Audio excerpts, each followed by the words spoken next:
Bill, good evening. November 9, Bravo Foxtrot India. We've got you. All right, any other check-ins? Check-ins for the Century Club for relays on check-ins. Call now.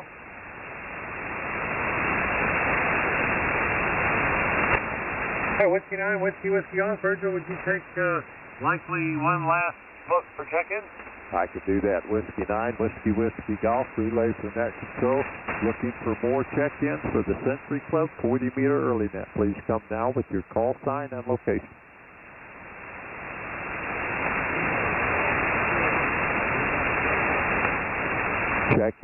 Check-ins, please call now.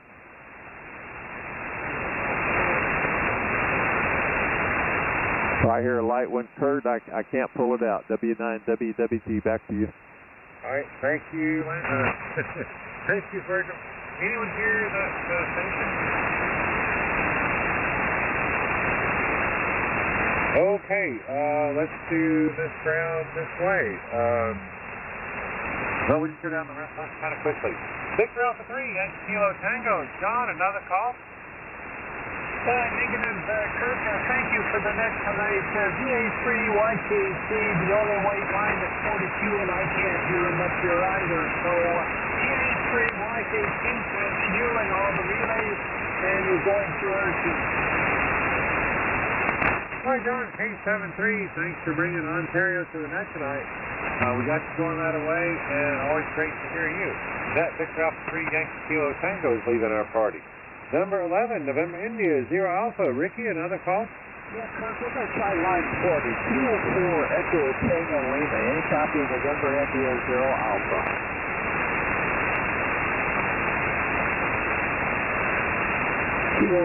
Echo Tango Lima. Any copy NI08.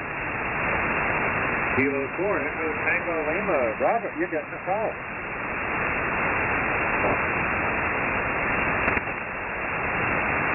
K4ETL. Robert, are you there? Yeah, I think he slipped out the side door on us there, Ricky. Another call? Let's go back to net, NI08. All right, guys, back to net. Kilo Foxtrot 4, Kilo Foxtrot Lima. Tracy, another call?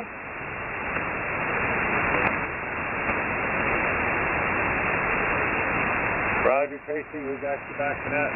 Whiskey 9, Whiskey Golf. Virgil, thanks again very much. Another call? Kilo Bravo 1, Golf Sierra Mike, any copy, Whiskey 9, Whiskey Golf.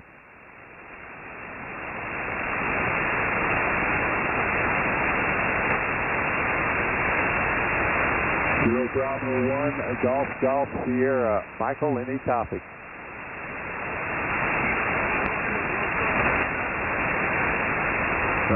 Mike, this is Whiskey 9, Whiskey Golf. I have you here at a 5555 Nichols, over.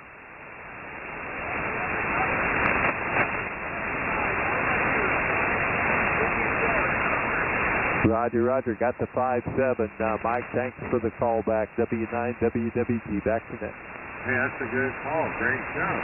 Number 23, Whiskey, 3 kilos. Dom, another call? Thanks so much.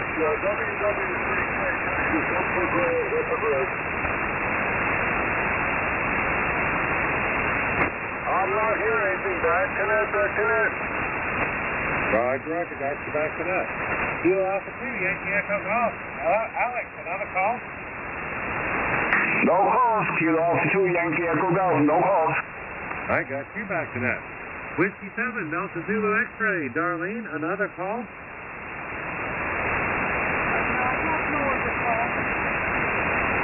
All right, we have you back to that. Number 41, Kilo Bravo 1, Golf Sierra. Michael, another call?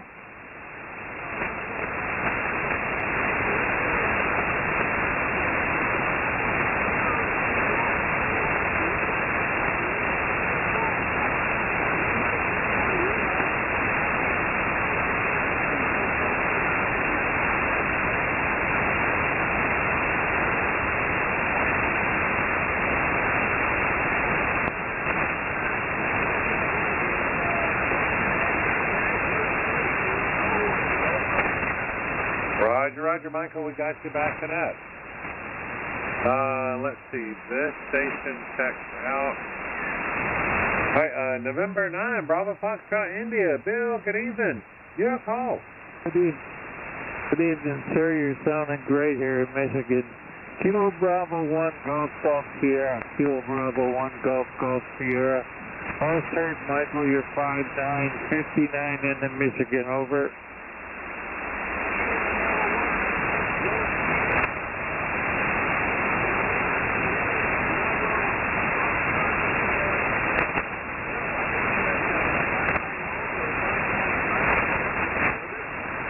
Nine both ways, and thank you for the early net. I appreciate it. At 9 BFI, back to net.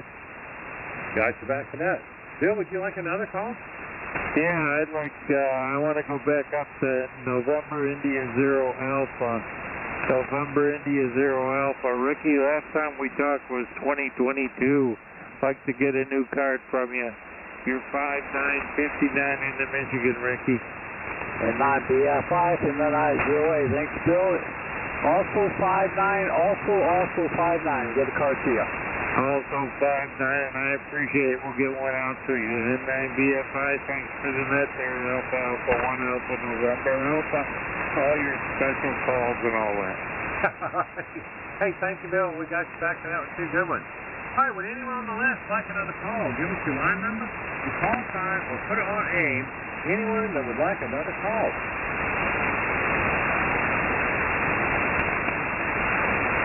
Any relays on anyone that would like another call? Whiskey 9, Whiskey Golf. Virgil, would you check the entire list, see if anyone would like another call? Anybody on the entire list would like a last call, so if your call sign, line number, or put it on AIM. What do you better do?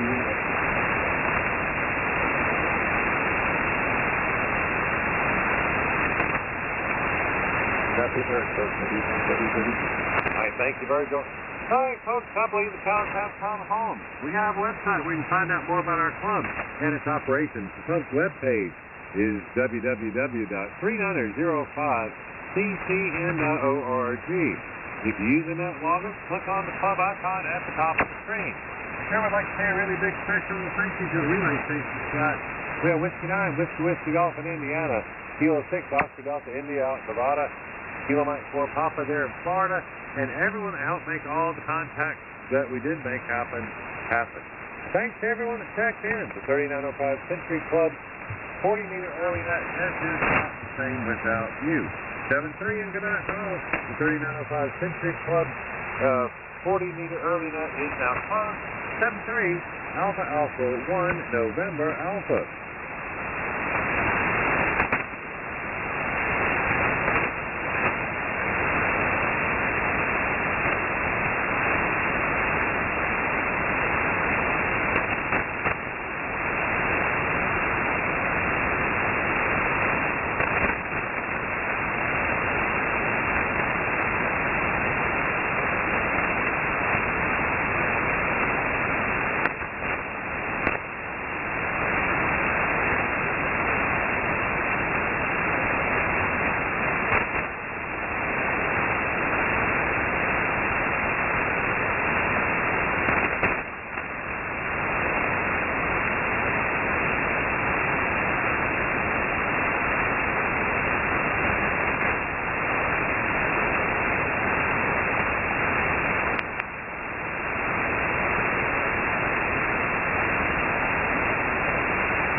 I thank you very, very much, and I hope you check in again soon.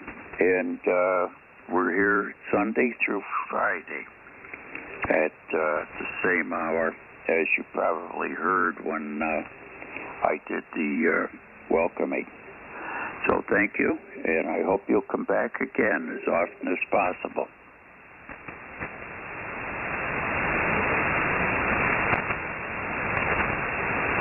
It's our pleasure. 7-3, Nate. We'll look for you again. November Yankee 4, November Charlie. Stephen, come on in, please.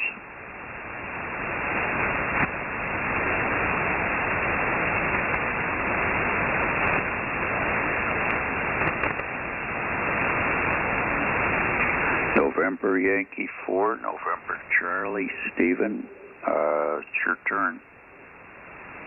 He's working.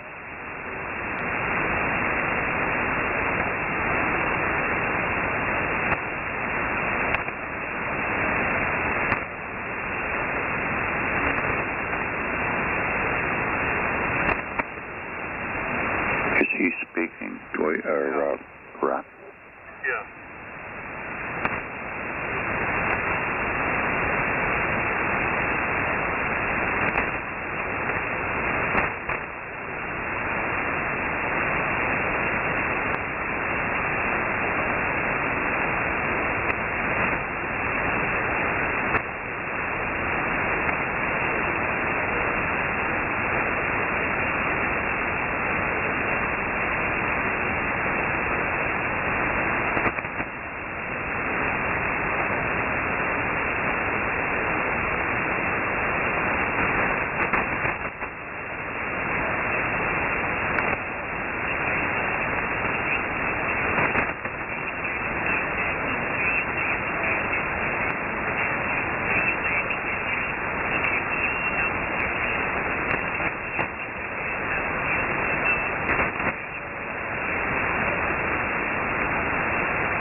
Trouble copying you right now, but you said a high today of 56, it's 38.3 right now, and the low tomorrow morning is supposed to be 24, tomorrow's high is 33, and then 16 and 17, maybe some snow, and then 15 and 30, and then a warming trend. And you also mentioned that you're going to attend the spring rally in Ohio there, and then head to Xenia for the convention. So, all right, Steve, anything else at all? Anything?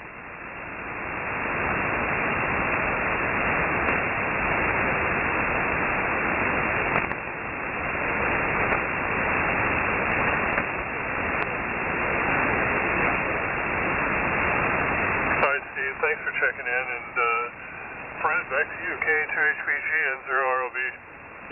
And 0ROB, K2HPG, thank you very, very much for relaying. I'm sorry I missed him because he was in here almost as well as you are when he checked in. But 7-3, if you can hear me, Stephen, and we'll go to Kilo Golf 4, India Juliet Tango. Dennis, come on in. Roger that. Thank you very much. I'm almost embarrassed to even give my temperatures. Anybody that has met logger knows I'm in Tampa, Florida. It's currently 58 degrees. going down to 41 degrees in the morning, which is, for down here, that's real cold. Nothing like what you all are going through, but I feel for you. And we got a few nights of going down cold like that. It normally don't get down below freezing. It's probably been 15 years since it got below freezing. I'm talking hours, not days. So this is pretty cold for us. The humidity makes it really bad. I'll be headed out west here in about a week or two, and I was looking forward to checking into this net as I travel in my rig. Other than that, I don't have a whole lot to say, except, boy, I hope you all are keeping warm. Kilo Golf 4, India Juliet Tango, back to net.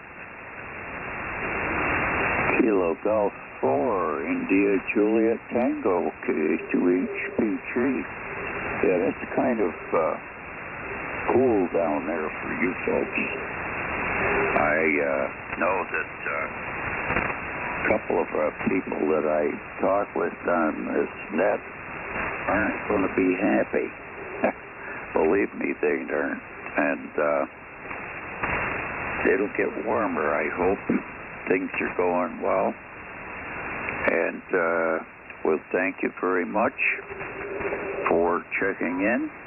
And you're more than welcome back anytime you want to. Over. Roger that. Yeah, in fact, tomorrow I'm going to go make sure my my little Tahoe in the RV is working fine. That way, this trip out west, I can be on the air and hopefully be able to talk to y'all. Kilo Golf 4, India Juliet Tango.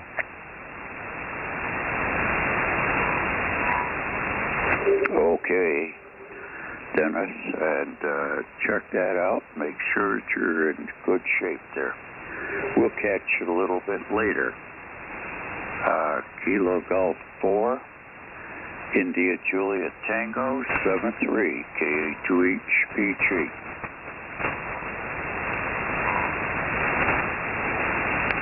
Kilo Charlie 1 Mike, good evening, Calvin.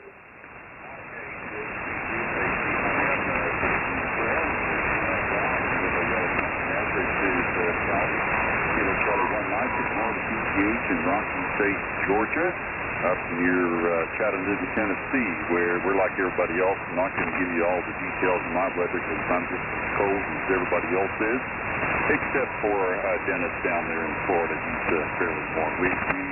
Our temperature's been dropping all day. It's like in the lower 40s last night. It continues to drop. We're not going to be above freezing. Probably be down around 11 degrees by sunrise. So it's pretty cold.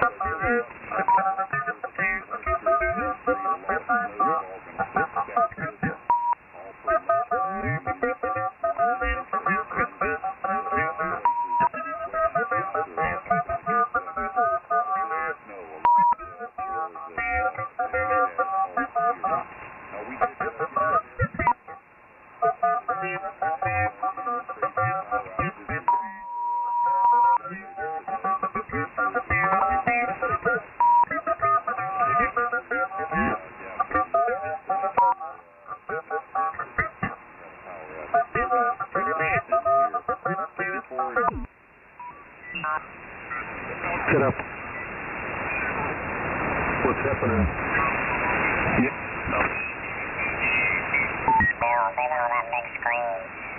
It's flat. Flatty. Oh, power. And on transmit, I mean, it's pretty good. I mean, any 100-watt rig is typically going to pull close to 20 amps on a full transmit, but its bias current is pretty low. You know, when you just key the mic and don't speak, it doesn't pull that much. Like this one that I'm on now, the 7610. Let's see. I mean, it's, you know, it's like it's close to 7 amps. Just, you know, just when you key the mic, even without talking, it's you know, it's biased pretty heavily, so it's not quite as friendly on a battery as the 7300 is.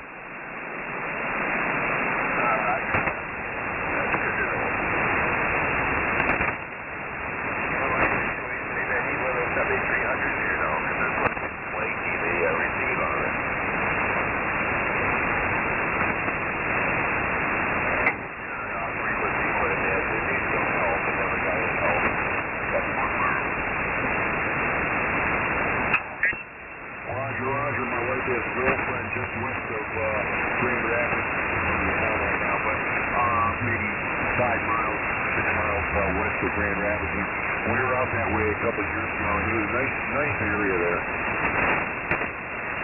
Yeah, it's all right. Of course, I'm in the suburbs, so I don't get to see much outside of here. But anyway, everybody seems to be sounding good. Like I said, the name here is Dan Delta Alpha November, and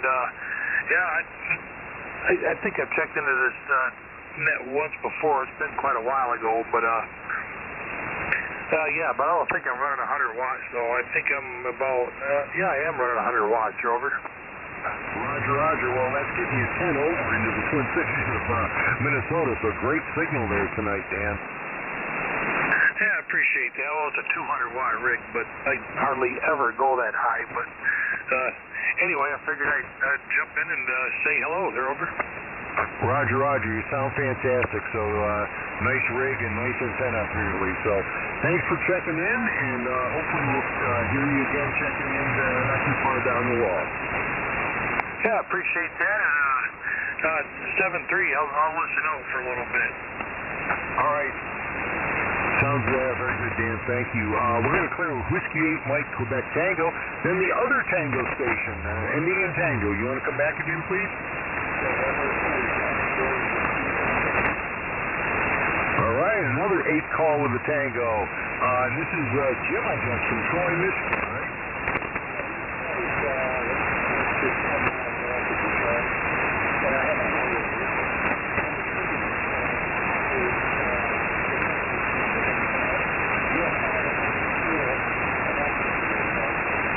Yeah, copy that. You are 5'9" into the Twin Cities of Minnesota as well, Dan. And I know where Troy is because the first employer I ever worked for was based there, but that was about 50-plus years ago. Well, at the time, there was a little retailer named Kmart.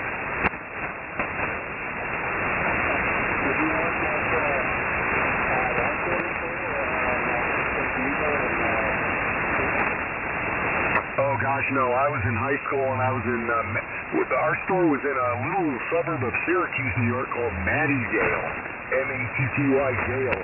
And the first job I had ever applied for, and I got it, and I was there till I went to college. So yeah, it was kind of a neat experience, but man, I was drinking the Kresge Kool-Aid, you could say.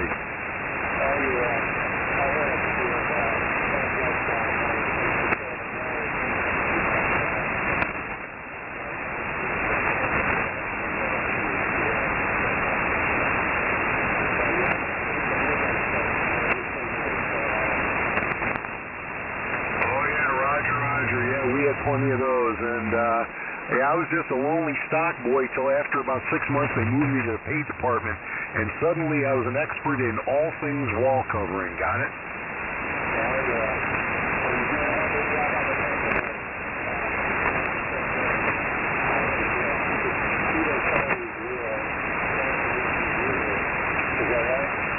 You got that correct, Jim. I don't know why I called you Dan. I was the last. Yes, Jim, you are correct.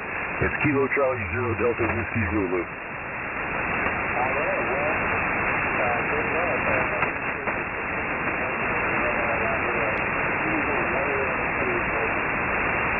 It's doing a great job, so.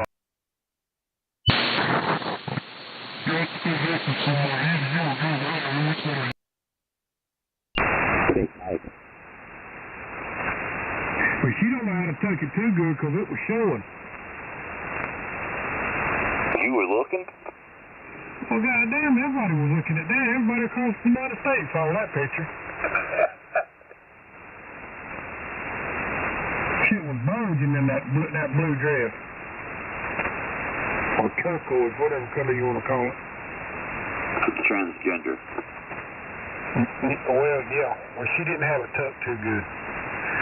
That or she was having she had taken Viagra or something.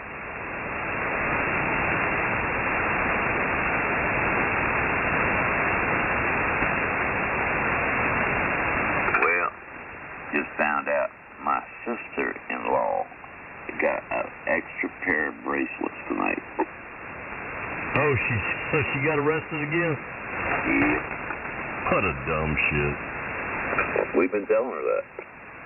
You just, somebody like that, you know what, I got one in my family was like that. You just can't fix stupid. That's true. Yeah, we've known it for a long time. She just kept getting worse and worse, so, you know. And her vehicle got totaled, and that's all she does is talk about it. It's brand new. Now, like a 2023 or 2024 Toyota RAV. Everything's about her RAV, you know. Now she's totaled it. And got arrested? Yeah. Oh, shit. I'll find out more details, you know, for what. I'm just sure it's just the level of accumulated alcohol in her system, I'm sure. Did she run into somebody or something? She run into something else, just wild or something? Everything's still pretty new. Somebody, you know, supposedly ran into her. You know, she said she's not at fault. At least all the story, even with her passenger, said she's not at fault. But, you know, that's to be questioned. Yeah, they'll work that out in court. That's right. Second DUI, if it's the DUI they arrested her for, which I'm sure it is, the second DUI in less than a year. Yep. He'll be done. Oh, yeah.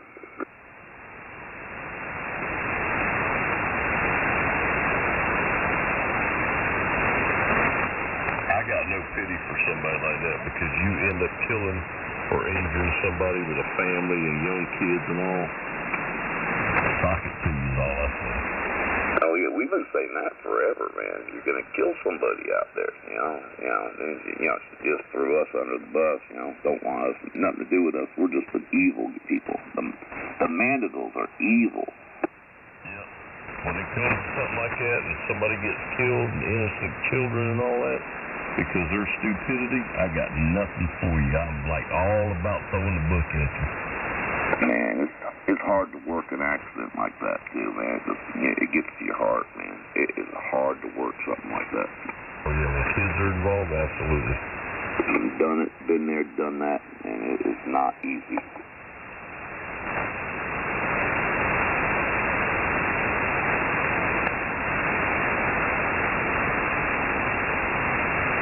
Well, I reckon I'm gonna go there and watch TV. Yeah, I gotta get ready.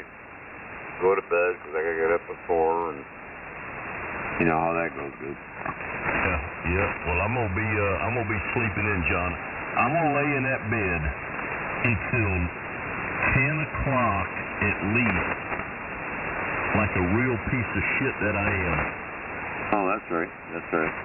We gave it in the day off. That's good. That's good. Yeah, you tax. Yeah, I'll probably get done for I would greatly appreciate 10 that. o'clock, 10:30 myself. And so I'm gonna lay in there. Then I'll head home. With that huggy. So, Jay, have a good night. Paul, good talking to you. And Goob, and we'll talk to you next time. 73s, brother. Peace. God bless. KN4NJ. You too there, Mr. Gooby. And yeah, you too, man. Y'all enjoy it, man. It's a pleasure having you guys out here, man. We'll do it another night there. I'm glad you got some time off there, Gooby, but you still got to hit the salt mine. At my young age, I don't do that no more. So I got more work since I gave up that big old working, you know. Might not make as much money, but dadgum, it seems like I got more work around here than I ever have. KN4NJ, God bless. Okay, yeah, I'll catch you Friday, Saturday night. But, yep. All right, y'all have a good one. I'm pulling the plug. For those who love CW, because I know you're out there, my call? For those who can't copy it, it's a big W and another big W and number 4. A U and an S, and I'll see you. All right, man. Have a good one, KN4CJ. That's right. All right, Gooby. All right, John. Paul, y'all be good. I'll talk to y'all. John, you and Paul, I might talk to y'all tomorrow night. But, you know, old Gooby, he's got to whip out like a little wussy. So y'all be good. Take care. And Gooby, we'll talk to you Friday on the bowl. Okay, I'll call you at 4 in the morning, starting on Tuesday morning, see if you up. Well, you might be surprised some of them mornings.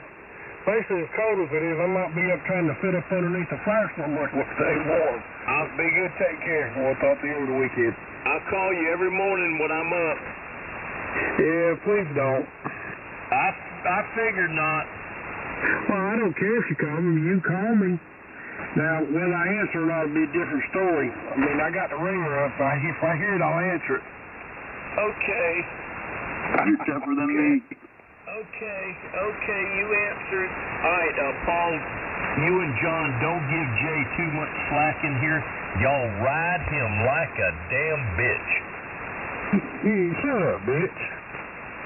Does he bounce? Hell no, I don't bounce. He's a ham. He'll swallow. Oh, it's on now. Oh, shit. Remember, he's transgender. I got your gender. You're going to be swallowing. He's transgender. Y'all watch it. Bitch. Shut up, fat ass. All right, y'all have a good evening. I'm going to sandbag for a minute, but I ain't saying nothing else. I ain't coming back. All right, goodness. Be good. John, sleep tight, man, and have a good treatment tomorrow. We'll talk at you tomorrow night, baby. And Paul, you too. I'm out of here. Bye. Kemper. Yeah, man. Jay, be safe out there, man. Yeah, I gotta get in. Mama's saying dinner's just about ready to cook there, and I'm sure I'm gonna get an earful of what's going on. KN4NJ on peace. God bless.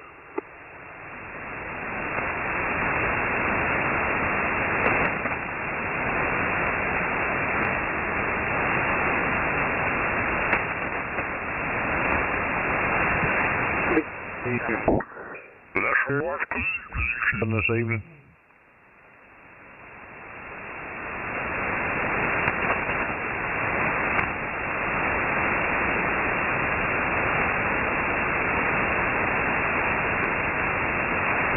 Well, the weather says it's supposed to get down about 13 tonight. Whew, that's going to be sure enough cold.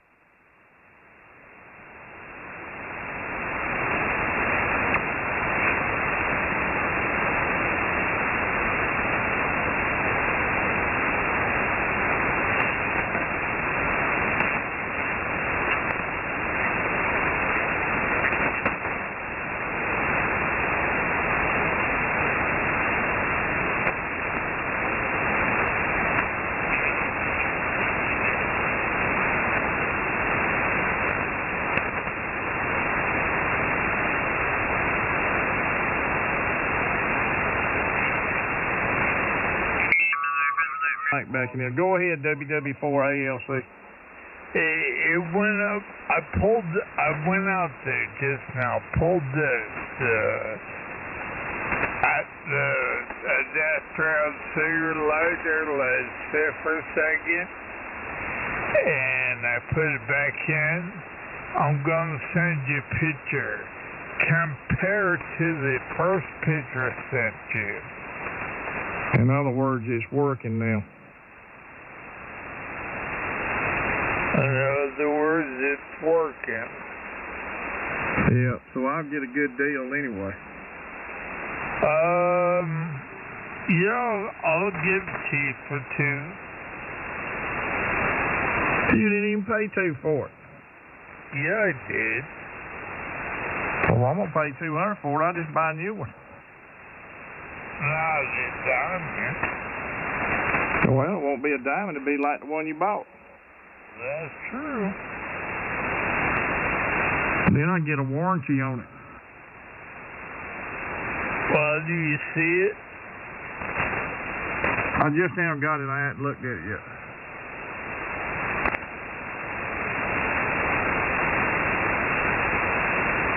These are $400 antennas. I know.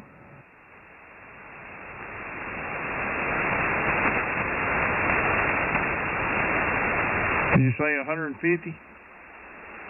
No, I'll say 180. No, I'm going to hold it 150.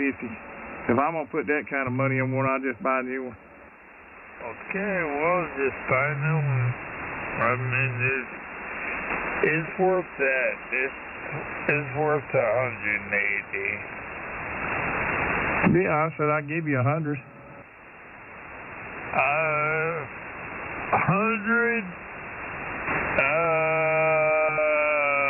No. Told you 150.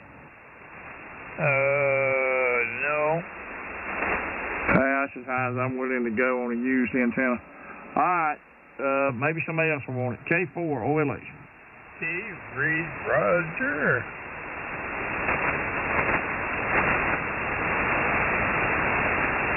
It gets out though. That's on the 10. It works really good. Except for I'm having a hell of a time going up and down with it. Yeah, you overloaded it. Yeah, it needs some tender loving care. Needs cleaning up, Mom.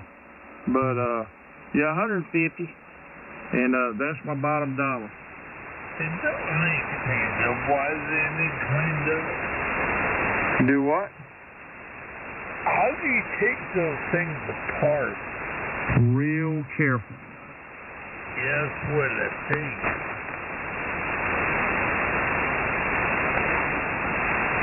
Because I was thinking, putting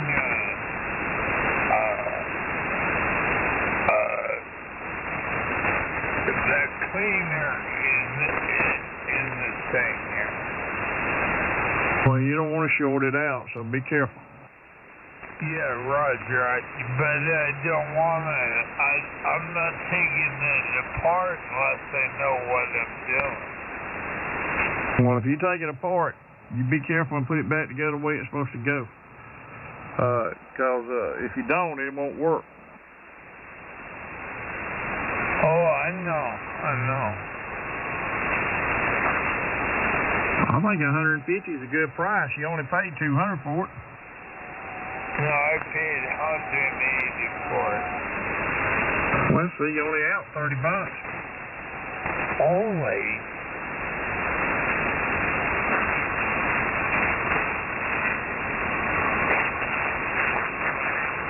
Especially, how would you get it? You'd have to mail it.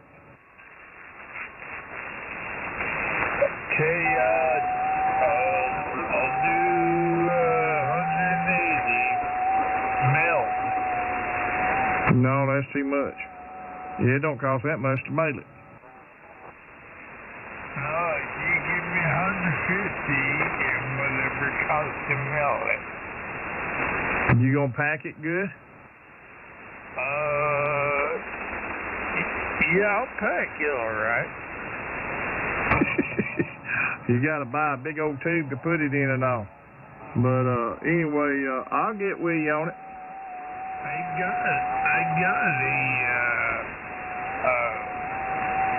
I saved it. I've got a big plastic, it's probably maybe inch round. Maybe, well, this'll fit in it. This'll fit in it. It came with me and I just saved it. Oh, okay. Yeah, as long as you take it apart and take the stinger out of it and put it, down in there. I can reset the stinger and all. That ain't no problem. But anyway, Mike, I'll get with you tomorrow on the phone. Hey, Roger. Okay, just to let you know, though, my other one don't come till February 13th. Okay, I ain't no hurry. I'm lying to you. February 3rd. Well, I ain't in no hurry, Mike. Not right now. I'm not in a hurry because it's too cold to fool with it anyway.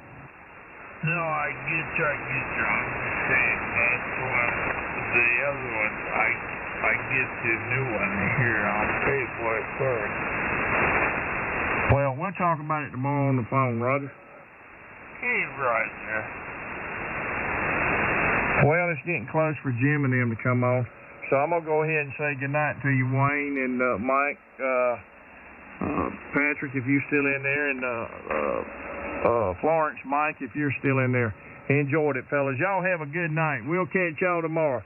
This is K4 OLH High Falls. Good evening. Good evening, David. Enjoyed it, man. Made the time go by. Y'all have a good one, you and Mike and anybody else listening. K4LOT, let's go.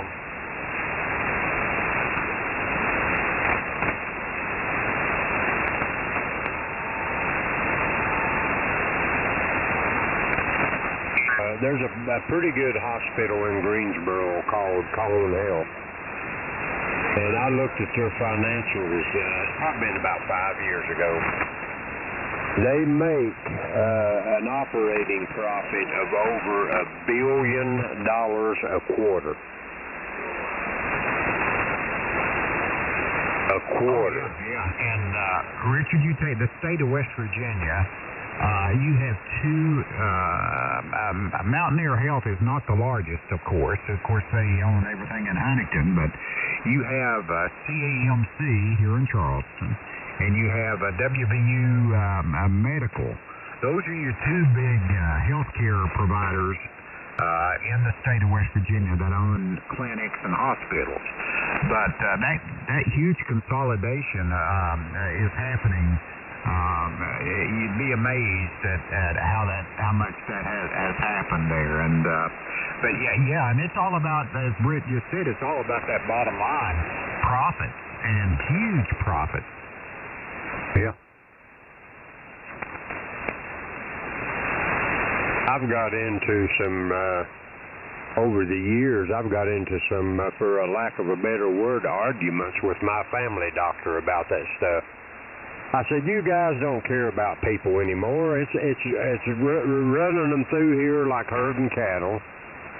And, you know, where I got an MBA degree, Master's of Business, I understand financials. I said, look at one of these, which I done. I said, look at one of these companies that sell these CAT scan machines. Go look at their website about the CAT scan machine. They tell you based on capacity at 80%, whatever.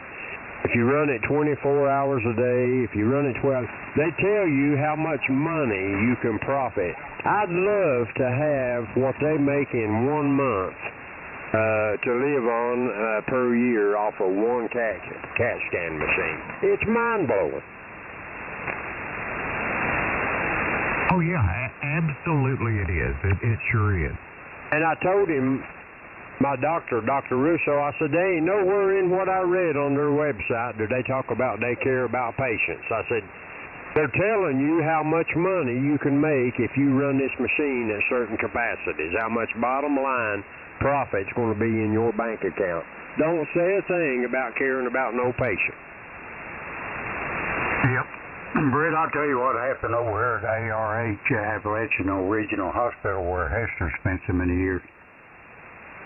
At one time, they had this tractor and trailer that would come in once a month that had an MRI on it. But in the last 4 or 5 years, as they got wise to what they was paying out, and they bought MRIs themselves. Then they go to every doctor that works for them, which is probably about 45 or 60 doctors over there. And they tell them, now we got to pay for this MRI machine. I want you to, every patient, whether they need it or not, you tell them they need an MRI. Son, they're making the money off it. Yeah, and probably if you look at who made the machine's website, they got stuff out there about what the financial numbers are.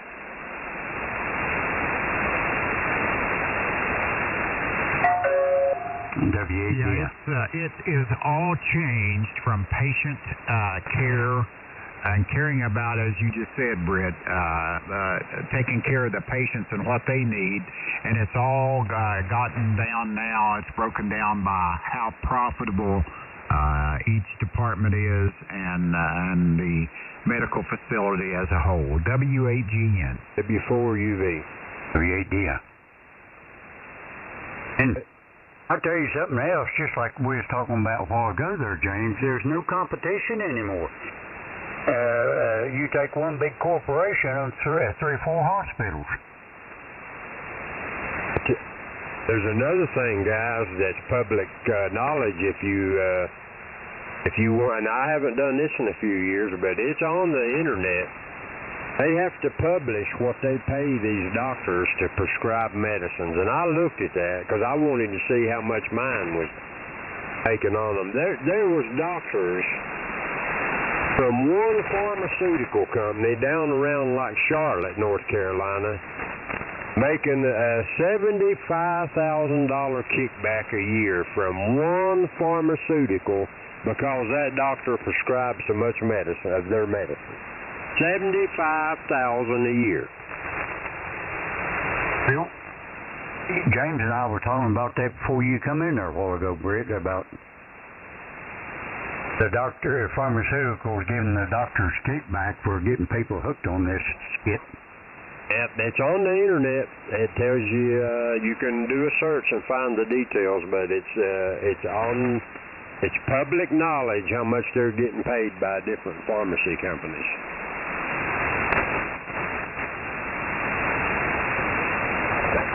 It tells you the whole system is wrong right there.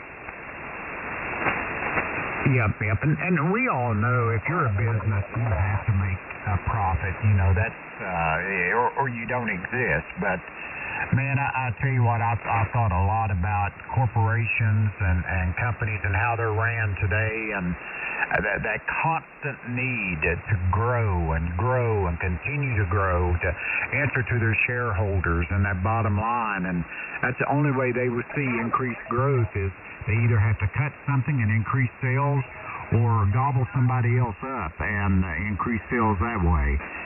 But it's, it's all about, when is enough profit enough?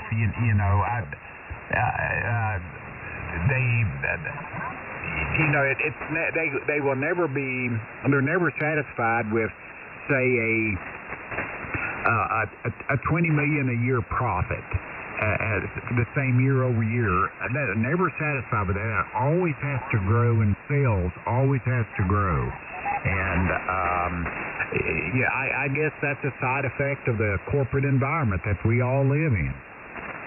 Well, to me, James, and this is just my opinion, when you talk about human beings and medical care, it's almost should to me be a right for the group picture of humanity to get the care they need. And to me,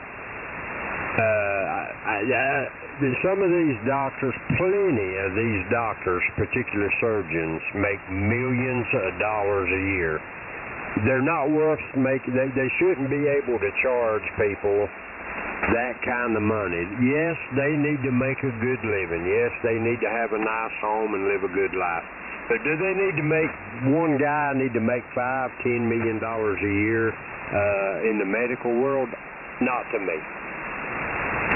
Yeah, I totally agree, Britt, and I think you and I are probably think just about alike there. I believe in a universal health care. I think that is the only way that it'll ever be able to control costs.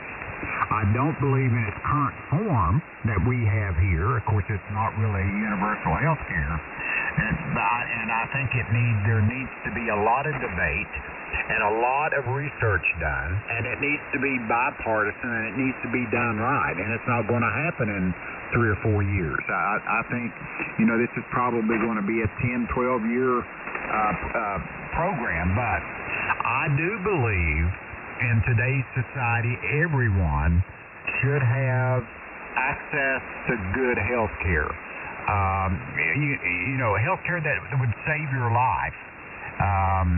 You shouldn't have to make a choice between health care and eating. And our seniors, they should be taken care of. So I do believe in a form of universal health care. I absolutely do. It needs to be studied and reviewed and thought out and bipartisan, but I do believe in it. Yeah, and you can also look, and it don't make a bit of sense.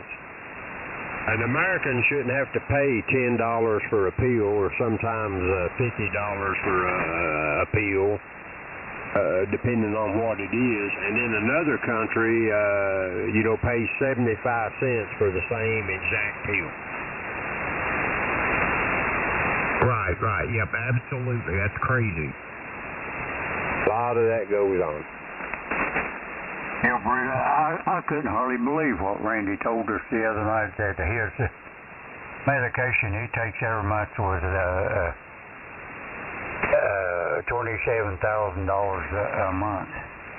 And his copay on that, his insurance paid all of it, but he had a $1,000 a month copay. But now, you take people like that, and pharmaceutical companies should never, ever have to, for a month's supply, be $27,000. He was lucky, I think, and I think Randy would tell you that he was a state employee here in Virginia to get those good benefits, and he probably still takes it, since he told you that. Randy was taking one pill for that cancer blood disease he's got. He was taking one pill a month, probably still does. That one pill was $19,000 and some dollars that they charged a month for that one pill. Yeah. Now, guys, think about that. Who could afford that? You would have to be a millionaire to afford that, quite frankly. But then you look at that. If you couldn't afford it and you didn't have insurance or somebody that would cover that, is this a life-saving medication? Without it, will you die?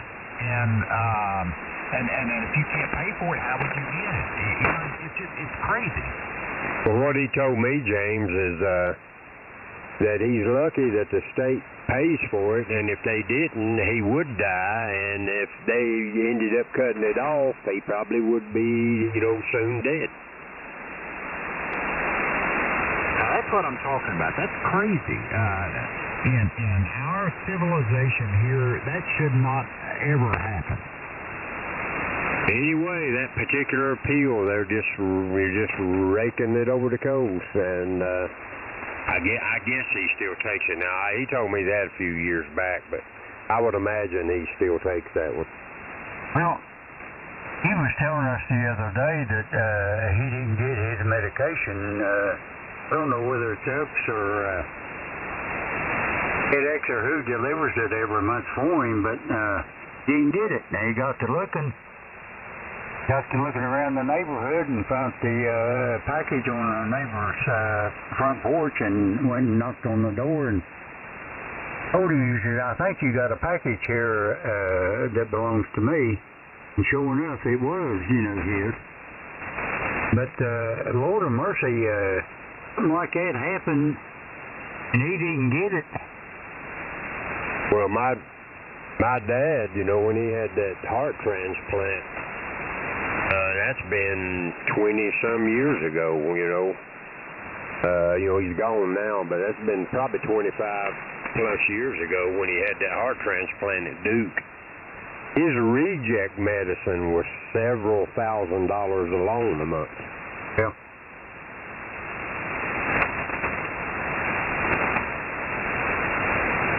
I'd hate to know what it would be today. Oh, I'm sure it'd be astronomical.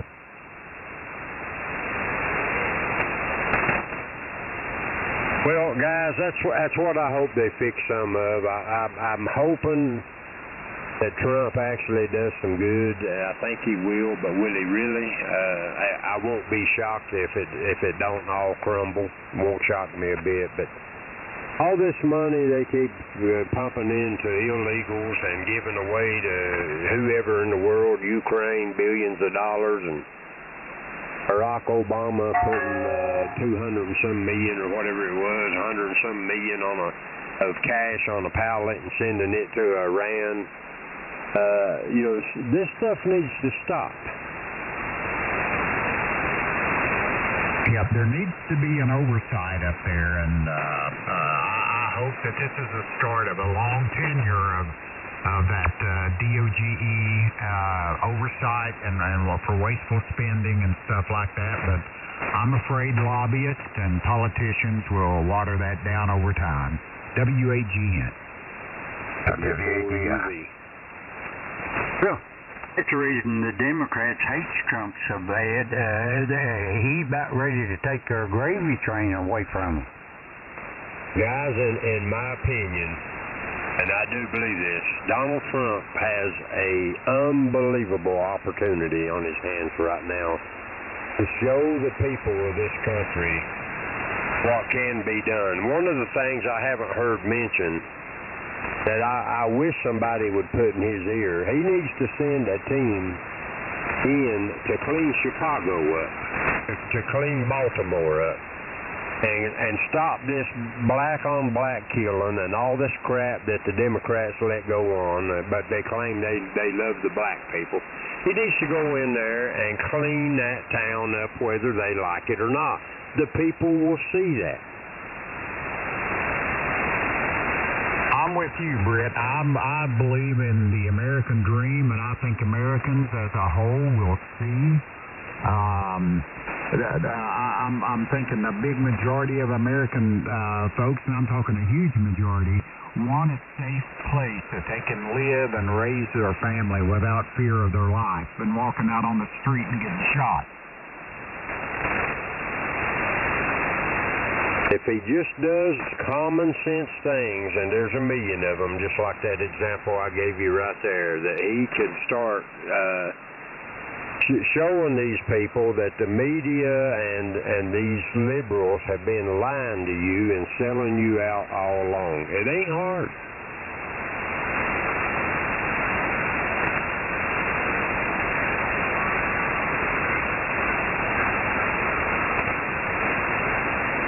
No, sir, and I totally agree. I think he has a good opportunity. I hope he takes advantage of it. I believe he will.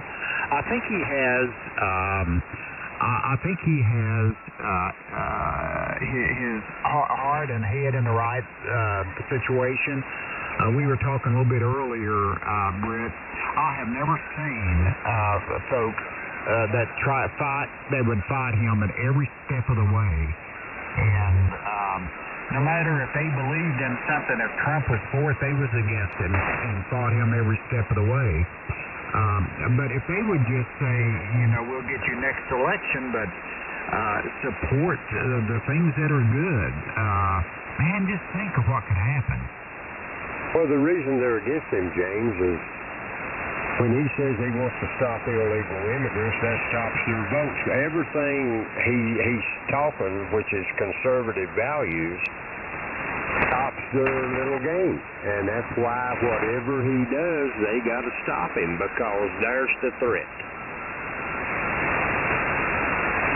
If we keep going the way we have the last 4 years, there ain't going to be nothing left soon, guys. It was all the purpose of Democrats wanting the illegal people to come here to get their votes. They could stay in power. And drive us in the ground that much quicker. It's not hard to see that. Yeah.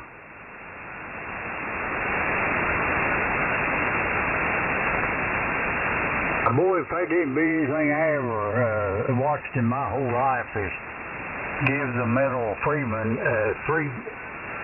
to George Soros and Bloomberg and all them people that is putting money to the networks and to the politicians to lie about Biden and to be against Trump. It beats anything I ever heard of, and sit there and watched it the other day. George Soros, when they were having the riots out in Washington and stuff, as many other places, admitted and didn't hide that he was funding pallet loads of bricks being delivered for them to throw through windows and stuff. That guy should be took out and you know what done with. And then some of the other ones that gave him Medal of Freedom should be right there with him. Yeah. Trash. Yes, I totally agree. They do not have the best interests of the American people in the USA at heart. It's to me, it's almost like treason. It is.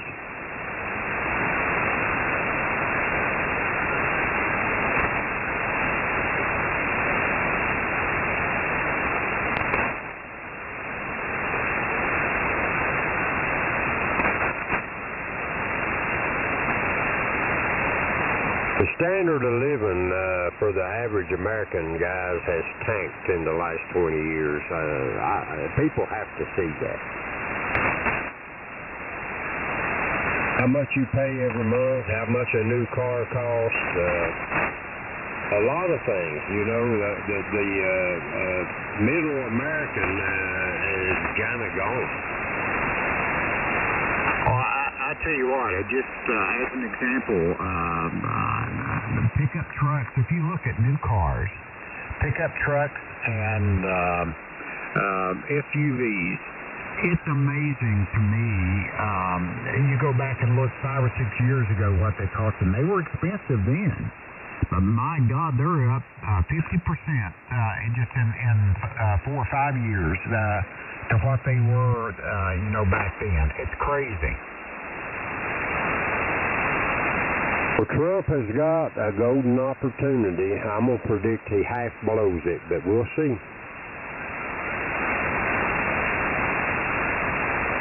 Yeah, if he, I think he'll do better this time than he did last, because he's been there and done that, and I think he's trying to surround himself with folks that believe in his vision and not rhinos. Of course, there'll be a few of those. You can't weed them all out. But like you, I hope and pray that he does well.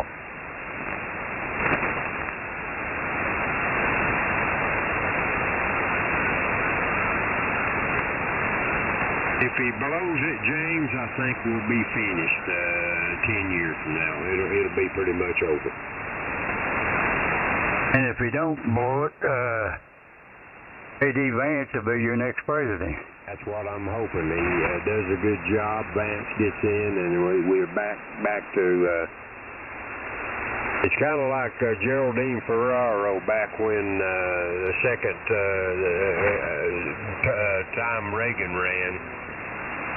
Mondale and her, and I saw this on TV. She said she asked a potential voter, "Why do you like Ronald Reagan?" And said the answer I got told me, it made me think and it made me realize that we were going to lose bad. And said the guy looked at me and said, "He has put pride back in this country. That's why I'm voting for him."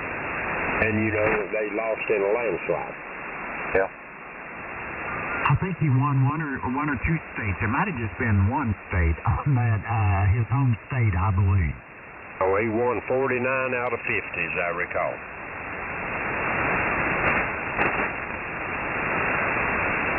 Well, I'm proud to say the first presidential election I ever got to vote in, I got to vote for Ronald Reagan. Me too. And I can say this. I never, ever, ever have voted a Democrat one time in my life. Never. I've always thought they were no good at the end of the day. Election. This one back in November, Brett. I cannot support Patrick Morrisey here whatsoever as our governor, and I voted for Steve Williams, who was a pretty good mayor for Huntington, and he was on the Democratic ticket, and I did vote for him. Yeah, well, nothing wrong with it. I just never did like the Democrat platform. Never. Oh, I don't either. I despise it.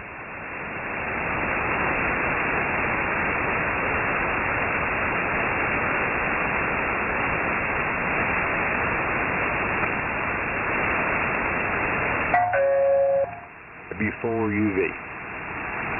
WADN. And WAGN. Guys, I'm going to get out of here. I'm going to check the wood stove. I'm going to have that baby humping for the next few days. You guys have a good night. W4UV. Yeah, take it easy, Brett, and we'll catch you later. Yeah, Brett, always good to catch up with you, man. Stay warm down there on the mountain, and we'll catch you next time. Before you go, are you hearing me okay down there tonight? Just want to make sure I haven't made any changes, but I don't know, can't remember the last time I talked with you. Audio and everything sounding okay? Sounds fine to me, James. If signal's real good. Now, mine may not be like you're normally seeing me. I haven't even turned the amp on. I didn't think I'd be in there but a couple of minutes, so I've only running 100 tonight. Oh, I've got you fine. You're bouncing between 10 and 20 over up here, so you and I got a pretty good pathway there on between us. So, but anyway, thanks, Brett. You and your wife stay warm down there, and we'll catch you in here next time. Have a good night, guys. W4UV. Yeah, good night, Brett. Richard, I guess it's about that time. We'll slide out. I guess you're wanting to go take Boo out and do a few things there before you fellas go to bed, but good to hear you and see you tonight. You have a good one up there, you and Hester, and stay warm. I don't think we're supposed to get the real bad cold until tomorrow night and Tuesday night, and then I think we're going to be in a warming trend. So, but anyway, good to hear you. You guys take care up there, and we'll see you in here tomorrow night. WAGN. Okay, James, and I'm glad you came in there tonight. I was sitting here beginning to think that nobody was going to show up tonight, but I had a good time anyway. We'll be listening for you tomorrow night, and I'm sure you'll be glued to the television just like I will be, and Hester will be from about 11 o'clock to 1 o'clock. And I'm going to enjoy that. Anyway, take care, and we'll catch you tomorrow evening, W8DI. All right, Richard. Yes, sir. I'll be right here and celebrating my Trump inauguration day. 73 WAGN.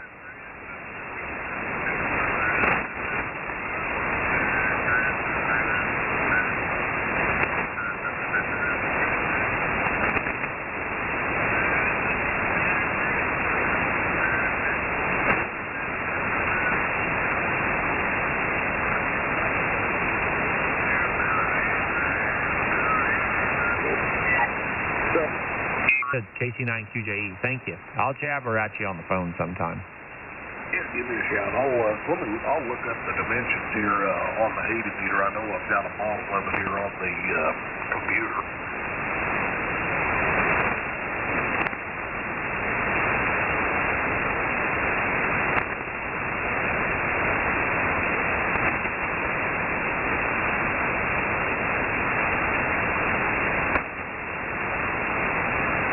Okay, so the 80 meter is 102 feet long by 26.75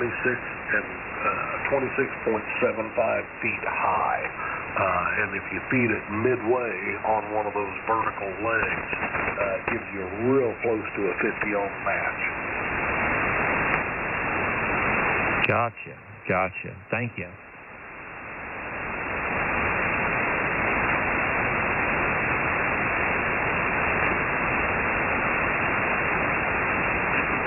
Say it, but I gotta ask what antenna are we building, because I went to smoke and just got back.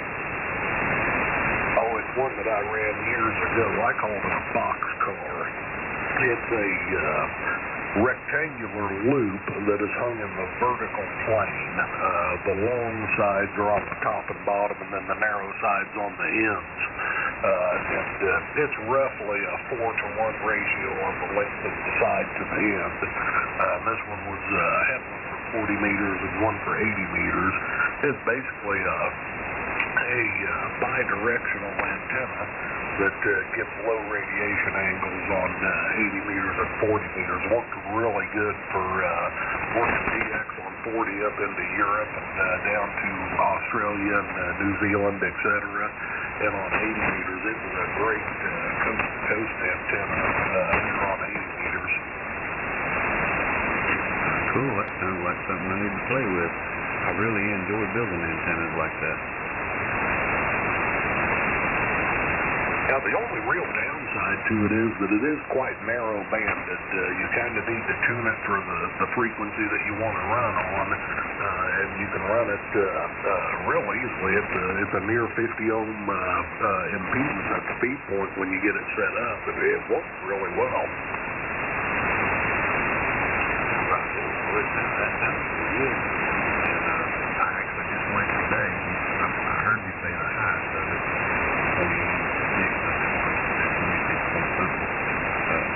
I went and picked up a whole bunch of 24-foot telescopic chamber poles today. I got 3 of them, so I got 4 of them. Well, that sounds like just what you need to build then. One of the cool things about these antennas is that they don't have to be very high off the ground. Yeah, that's kind of what caught me here. How high was your bottom section, Justin? Just high enough that you could walk underneath it.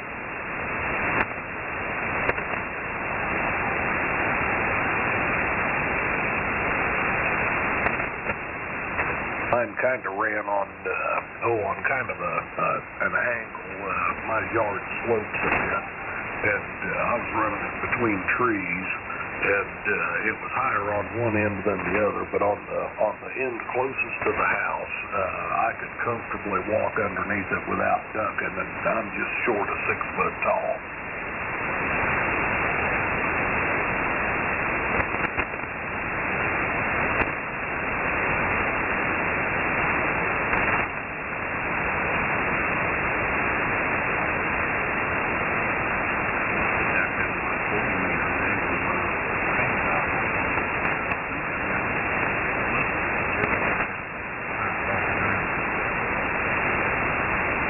Loops and dipoles behave very differently when they're close to ground.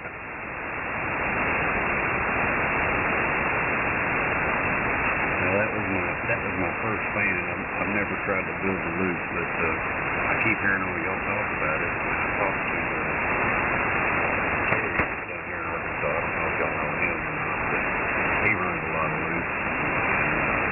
I do have to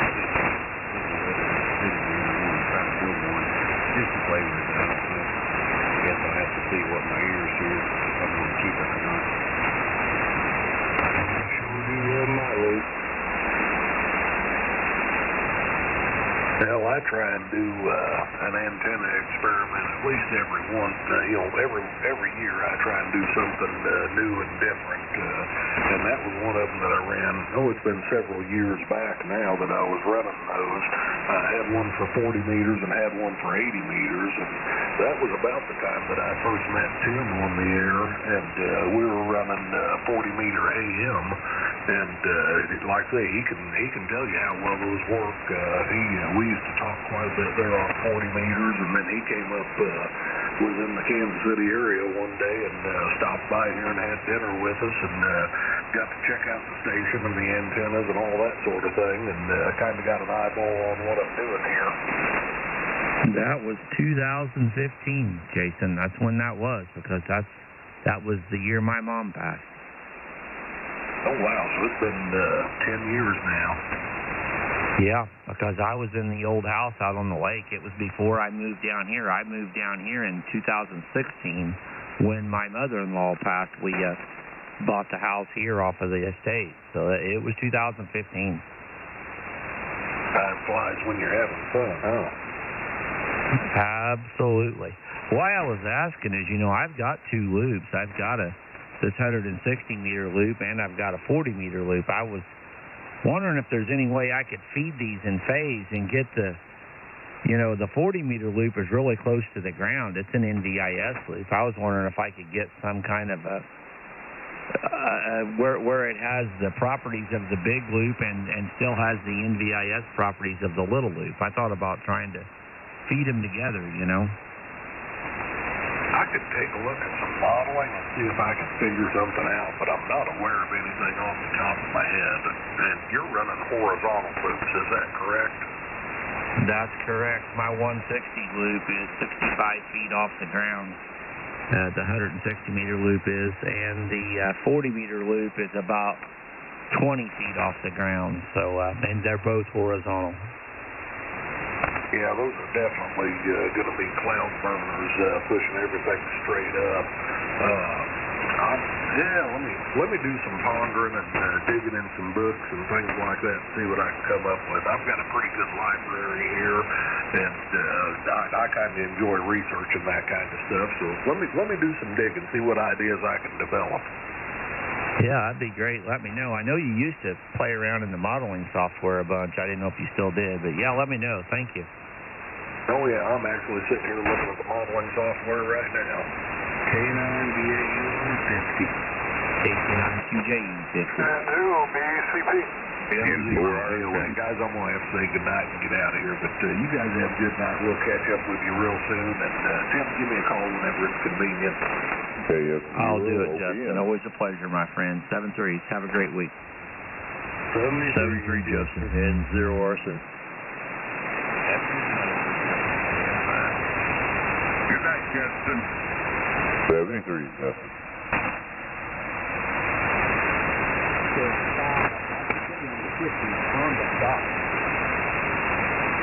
Attaboy. Right on the dot.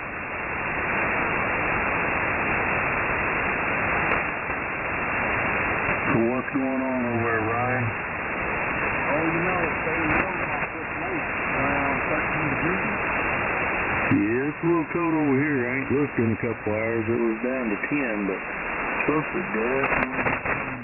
And tomorrow night, they're saying like -1 or something tomorrow night.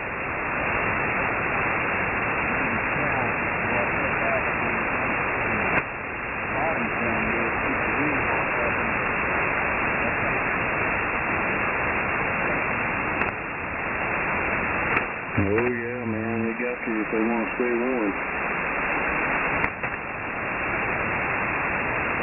Yes, I got 7 degrees here right now. Well, that means you can spare a couple. Yeah, I could spare a few.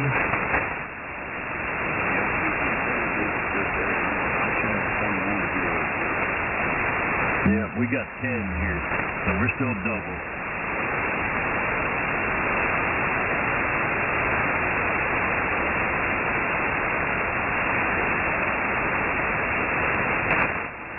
I know I'm glad I added that other 21 feet to my loop.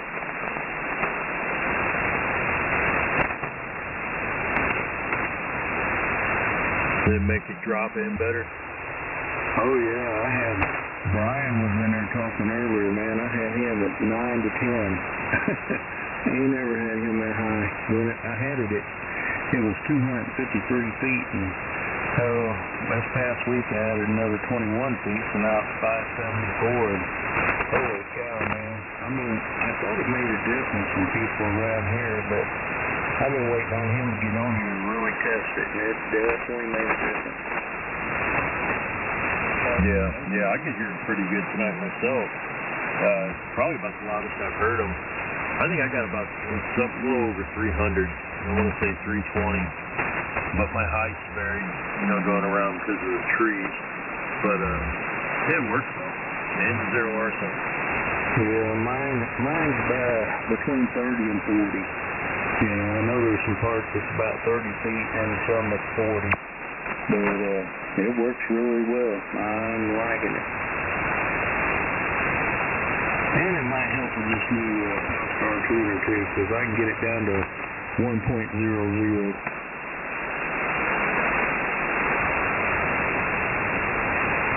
Yes, sir.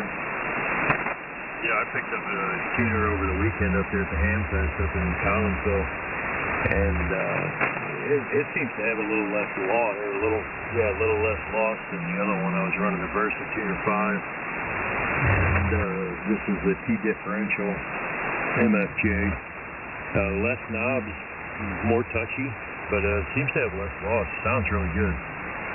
Roger. Yeah, I had that LDG that I plan on getting me a legal limit in it, so I wanted a legal limit tuning, so I went and got this 5-star HF auto, and man, it is fabulous. It's huge. It's as big, if not a little bigger than my ACOM 1010.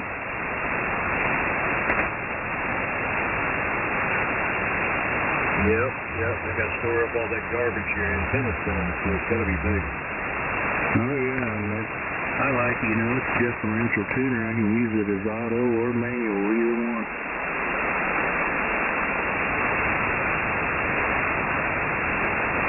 Right on. I got to let the dog back in. And 0 or something.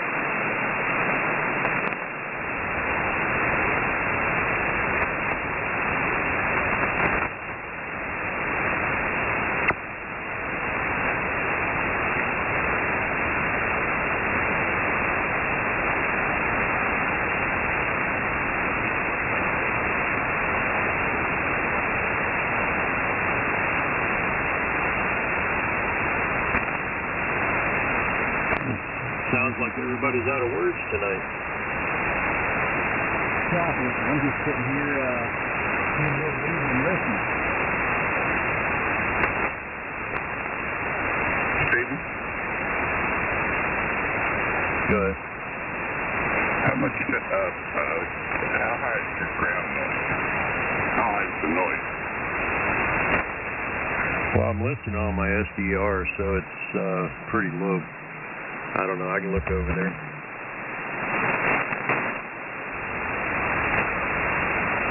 How you doing, Steve?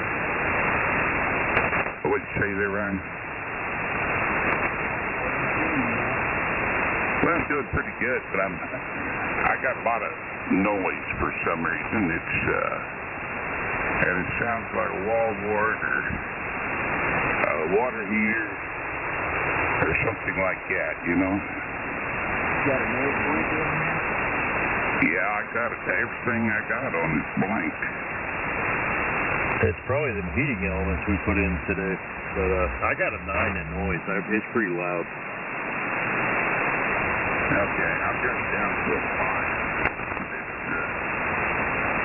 It's still kind of bad. I was taking those heating elements because it's a new sound.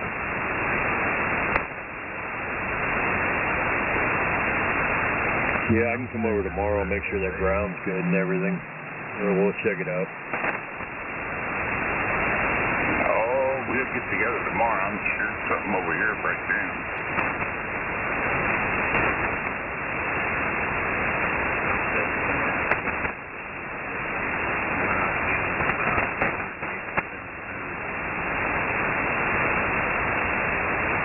Well, mine just dropped down to that 4, so I guess I won't complain.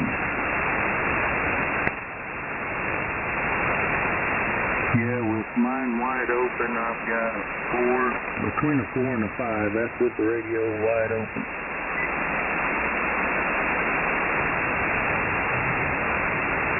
Yeah, I can tell my daughter turned her LED lights on. I got all kinds of stripes in my scope.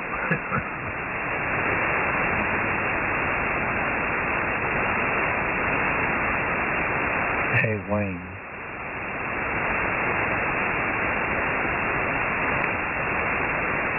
Boy, he must have snuck out of there, Tim. Yeah, I guess so.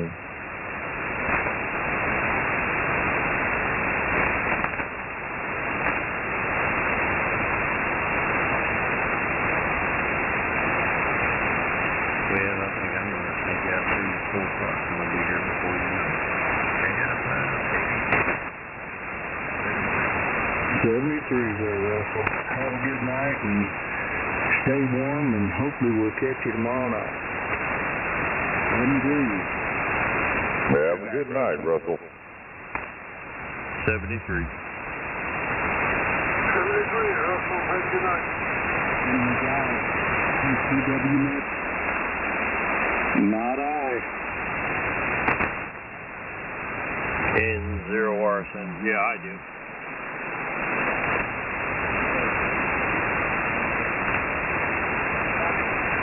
West Point favored over Washington. The Eagles will get beat.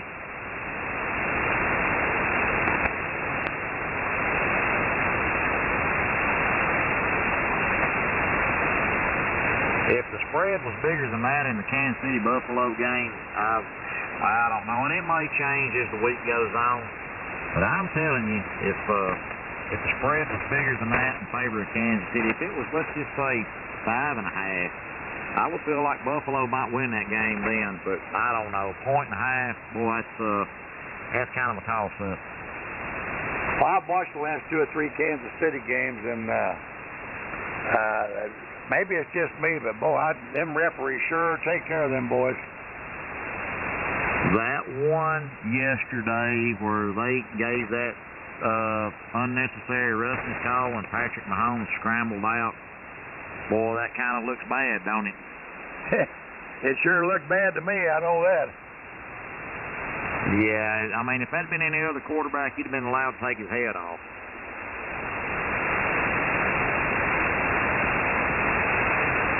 Which I'm hoping that's what happens to Travis Kelce. And the over and under on both games is 48.5.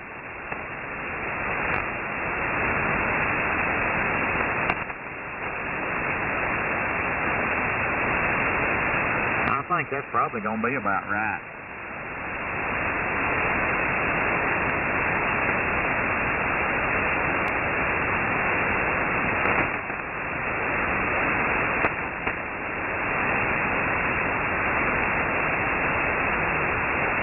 Somebody? No, I didn't hear anything. Okay, I just put a key.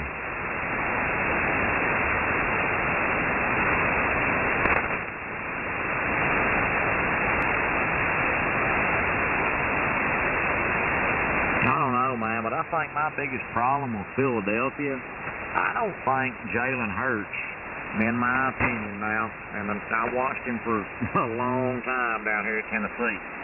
I don't think he has got the arm strength when it comes into, let's just say you got to really press the ball down the field. I don't know, man. It's just something about him. I just don't think he can do that. He just needs to give it that running back. Let him run it. Yeah, ain't that the truth? He got over 200 yards today. Yeah, he definitely, he did more than Derrick Henry did up there in that late game. And I really thought Derrick Henry would have had 150 yards. If he'd have had 150 yards, might be a different story in the AFC Championship.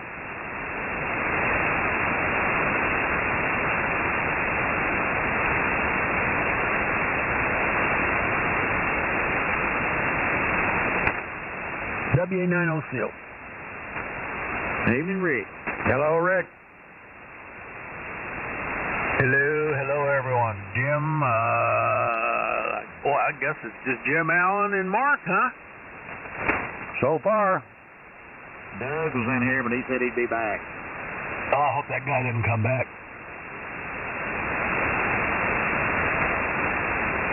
He'll be back. Well, there's a couple good games today. Yeah. Too many turnovers in that late game. Oh, yeah.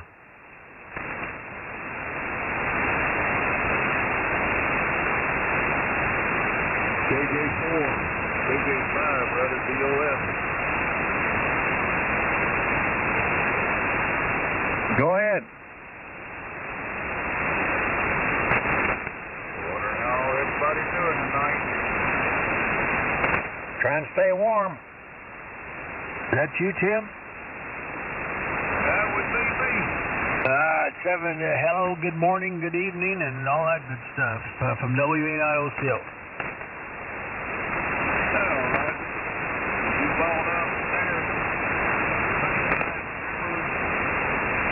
I never made it upstairs.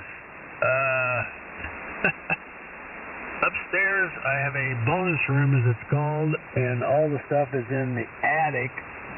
It is a heated attic, by the way. But my son played poker till 3 a.m. this morning, and then a couple of the boys slept over. I think they might have been sipping on something they probably shouldn't have. They didn't get up till 3 o'clock this afternoon. So, and 3 o'clock this afternoon, I believe I was taking a nap. I'm going to look, though. Don't you worry. No hurry at all. Oh, yeah. Sounds like they had a good old time, though. Oh, yeah. They always do. Good evening, Rick. KO4TBO. Hey, Jim. Sound any different to you? Sounds good to me. I've been listening for a while. I've just been watching weather on one frequency and, of course, the football thing. Now, this is just me. I think it's got a tidge too much low and it needs a little more mid. But we'll wait till Tom gets in here. Oh, okay. Okay. I think that's the way all your mics have been sounding. Okay. Well, I heard my M90 today. I guess you heard me on the phone net. Station Glasgow, he records and takes the phone net, and it sounded pretty good. I couldn't complain. Yeah, I agree. They're all real good. One of them, I think, was it the M90 that nobody liked? I didn't like that one either. MD100, that one you wouldn't like. Okay, yeah. Well, whatever it wasn't good.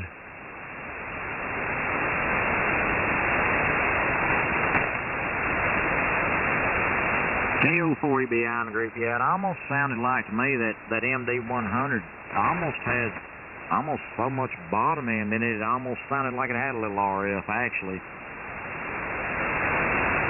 Well, it could have. Do you know what your AMC is set on? I'll have to look. Hold on.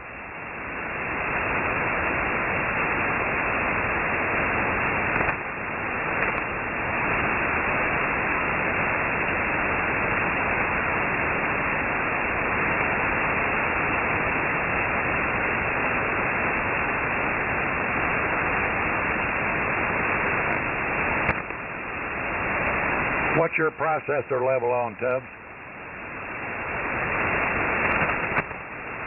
48. 10-4. I'm on 45 on AMC. Processor's 50. Okay. That's simply the reason. ALC good there? Oh, yeah. I'm trying to see.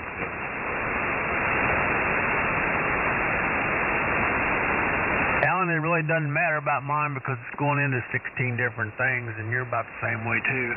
Yeah, I know it. My ALC meter, my needle don't even come a third of the way up the meter. Yeah, that's about what mine is. Which is good. Well, I think so.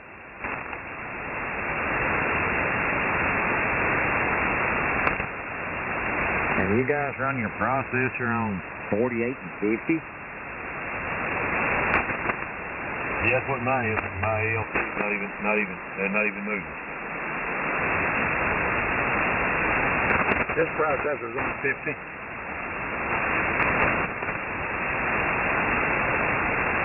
Yeah, I got a 48 and a mic level of 10, Mark.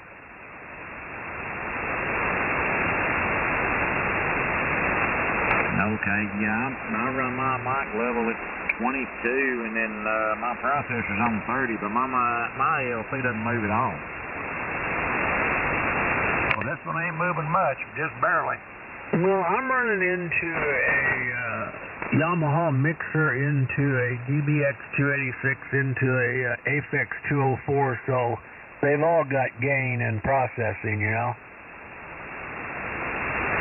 Okay, yeah, I got you. I understand at that point.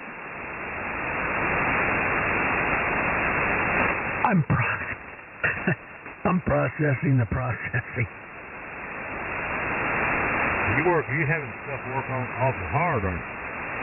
Oh, you got no idea. This driver got crazy. Jim, you'd go nuts. I just want something to plug and go, man. That's me.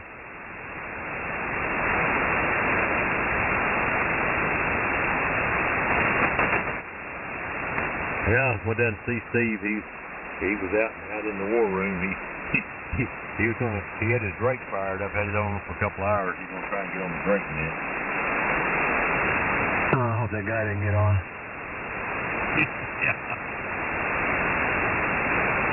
Yeah, brake, amplifier, brake, everything. He was braking out. Cool. Breaker 19. Well, I thought he sure did sound good last night on the 991 of that Drake amp. Is there a mobile in there right here? Out in the mobile? Come on there, Ghost Rider. Breaker 19. Go ahead, you're westbound. I think we got a convoy, KG8Y. Yes, sir, you're westbound and down. Hello, Tom. Hello, everybody. What's this 320 sound like to you? We've been discussing it. Is that what you're on? I'm on the 320.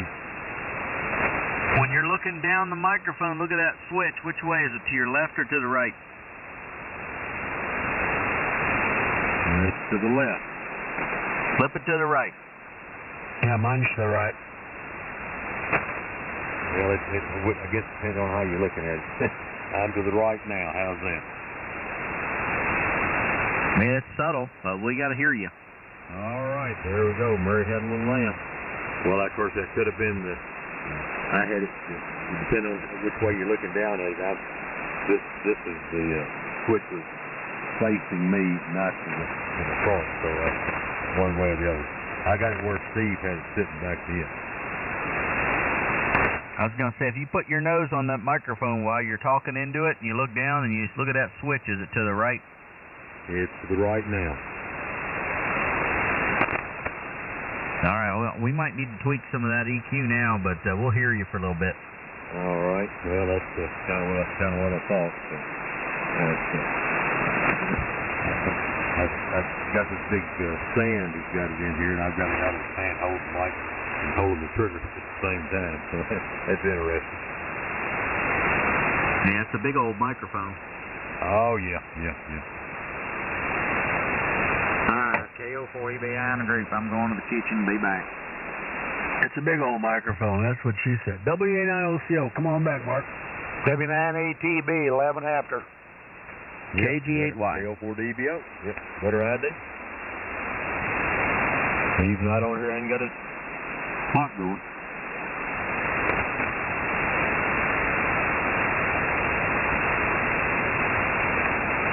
I'm going to send him a text here.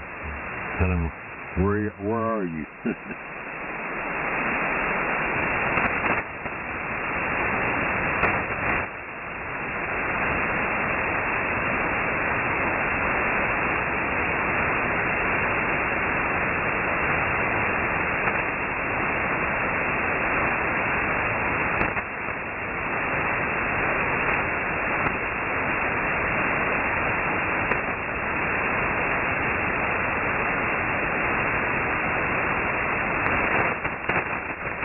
Hey, Tom.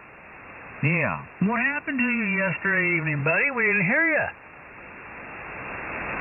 Let me think about that. I got to think. I don't remember where I was yesterday. That's a bad sign. Probably laid out in bed recovering until he'd been on at 3 a.m. in the morning the night before. Nah, dude, we were out running all day. Man, oh man. Well, I'm going to tell you right now, I didn't feel real good yesterday morning, or yesterday afternoon. I wasn't firing on all cylinders, I know that. What kind of temperature you got over there tonight, Tom? 10. We got that beat. We got 8. Hell yeah, that's nothing. Yeah, I'm sure it's coming this way, and man, we got a little snow squall earlier that coated everything. We didn't get any of that. It wasn't much. It was just a dusting, really. Coated the roads and everything and made them nice and slick. Oh, yeah.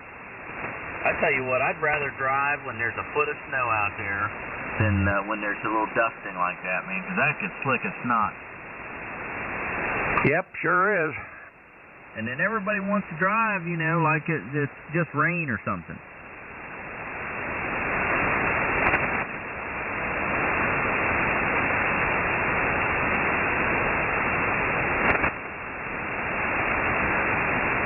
KO4EBI back in the group. Sure no steak. Hello.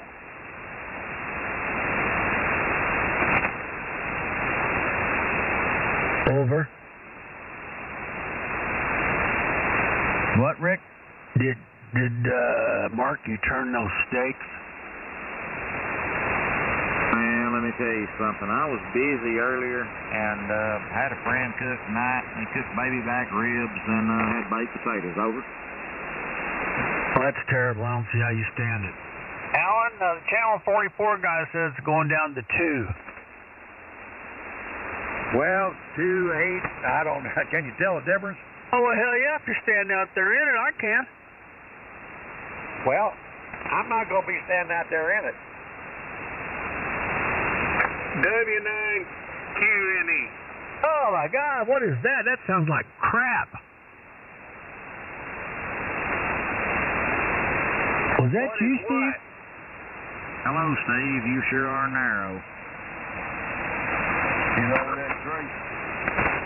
I'm on the, I'm on the, whatever this thing is, a 891. What? No, you're not. Yeah, I am.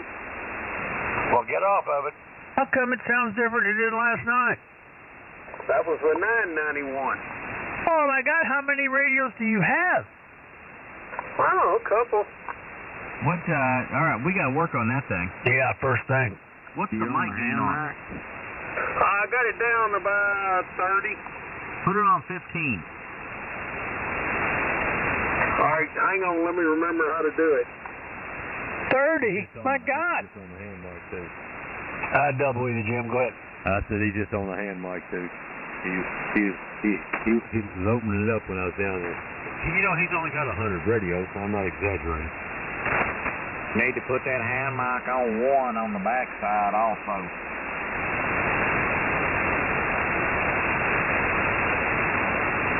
The wind chill at 4 p.m. tomorrow afternoon is going to be 7.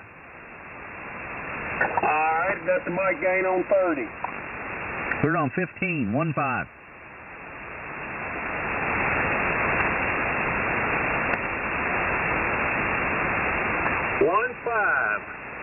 W9QNE. It's still hot, ain't it? A little. Yeah, I think it still is. Let me turn it down some more. 10. Hey, how about try 8? There's 11 W9QNE. Go down That's to 8 getting better. with it. Turn that baby down to 1. All right, Danny. Well, I had to turn the mic gain down on the 991 more than it was on the. What I did, I set it up just like the 101D. I tell you what, that's a lot better right there. Now we got to work on the EQ and everything. Yeah, all right, well, like I said, I set it up just like the 101D. And you got the processor on that thing? Yep. And the switch on the back of that hand mic, is it on 1? Yeah, I just turned it on 1. Put it on 4. Put the mic gain on 4? No, the switch on the... Never mind. Leave them alone, Tubbs. You better go out in the yard and check your antenna, Danny.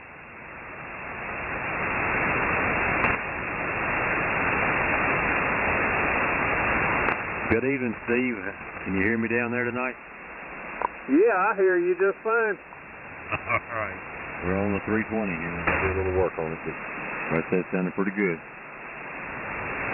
Yeah, it's like me, a little hot.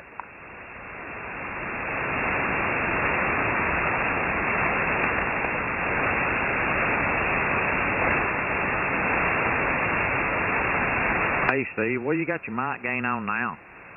I got it on 8. I think you might could try 6. All right, W9QNE on 6. We got to go in there and widen that transmit bandwidth. Then we might be in better shape. Yeah, that sounds better, though. Jesus, I ain't never heard a hand mic sound that hot. Well, like I said, I set the EQ up just like the 101DX. All right, if you long press on the F button and go down to menu number 11-09.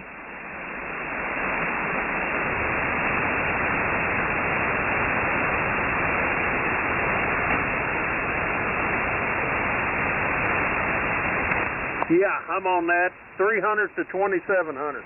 Oh, yeah, put that dude on 100 to 3000. All right, W9QNE, 100 to 3000. That's a lot better. Now we just got to work on that EQ in a little bit.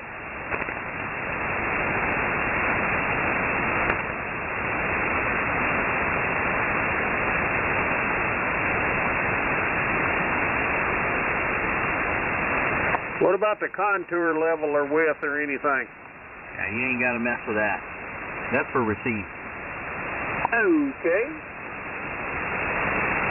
Run down to menu number 15-10.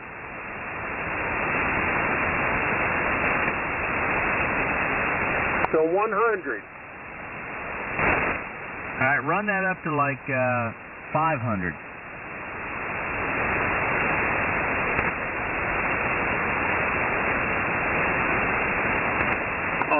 W9QNE at 500. And then go to 15-11 and put that on a minus 6.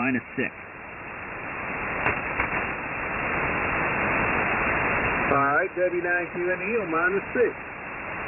All right, and then the next one, -12, put that on a 1. It is on 1. All right, and then 15-13, what you got that dude on?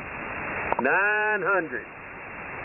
Okay, that's probably okay. What's -14, what's it on? 2.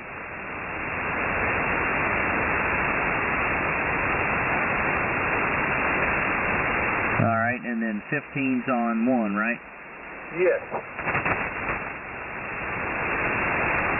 right, and then let's see, the -16, what's it on? 3100. Yeah, run that down to like 2900.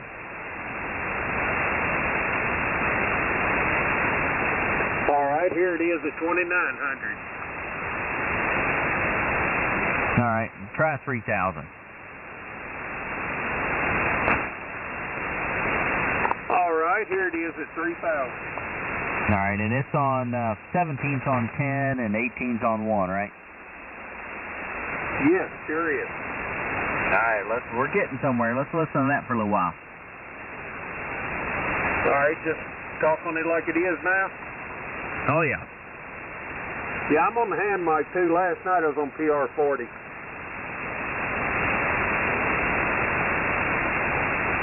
But I let Jim have all my cords. Uh-oh. But I want this to sound good if it's in the truck. Oh, yeah, I get that. We're going to get it sounding as good as we can, for sure. And it's pretty good right now. Yeah, I think it's pretty good for a hand mic. What do you think, Alan? Sounds good to me. Wrong answer. What about the EQ? Which one? He said the parametric EQ. He's got it just on with the parametric equalizer off. Yeah, we just did it with the doggone it with the processor on. So I don't ever turn the processor off on mine.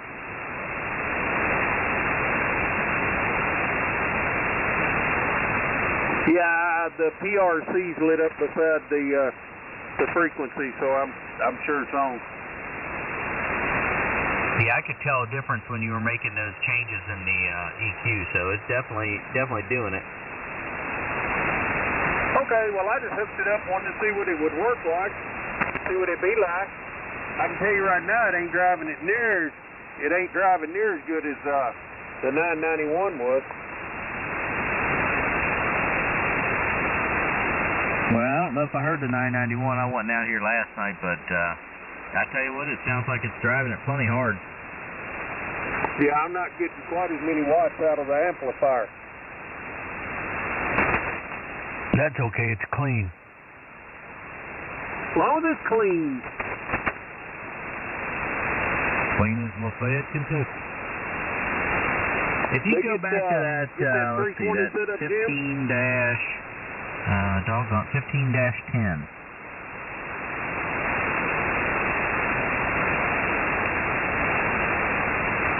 Tell him again, Tom, you guys doubled. No, sorry, go to that menu 15-10 again. Yeah, I'm on it. All right, try it at 200 now. I kind of want to hear what that sounds like, but then I'm wondering what it'll sound like at 600 too. All right, I got it set on 200 now. Okay, run it up to 600. All right, I got it set at 600 now. I couldn't tell a whole lot of difference there. Yeah, I could. I think it sounded better at 200. I didn't like the 200. It was too tinny. Good on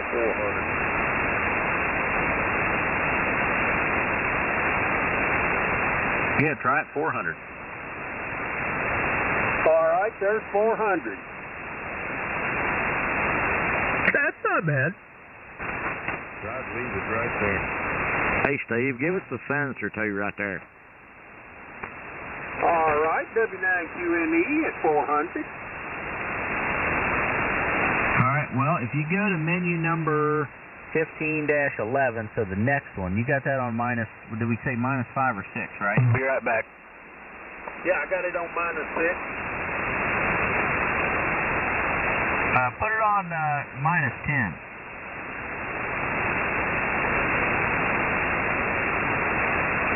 All right, there's minus 10 right there, W9QNE. All right, and then the 15 dash, doggone it, I'm losing my place on the thing here. 15-12, run that up to 2. Okay, I got 15-12 on 2.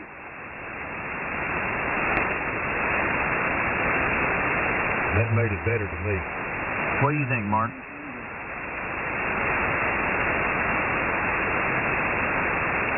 thought we lost ground good last few changes listening down here in Florida. What did you say, Doug? I thought we lost a little ground on them last two changes, especially that 2 changes ago there. I thought he sounded good before we went to this last round of 2 changes. Okay, well, let's hear you talk a little bit more. All right, this is radio station W9QNE. Yeah, I think you might be right, Doug. I think you picked up a nasal sound. Hey, Tom. Yeah. Go back to the 2 changes before you just did this one. Man, I should have been writing this stuff down. So on that 15-10 again, go back to 500.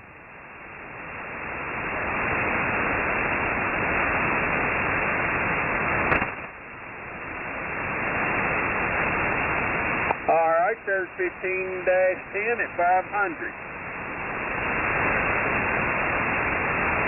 Boy, that sounds a lot more fuller there. The other one you went from a 6 to a 10 on, Tom, whatever that was. Yep. And I think, so on 15-12, that's the level. We went to a minus 6, right? Go to or a minus 10, go to minus 6 again. Yeah, 15-11 is minus 10. Yeah, put that on a minus 6.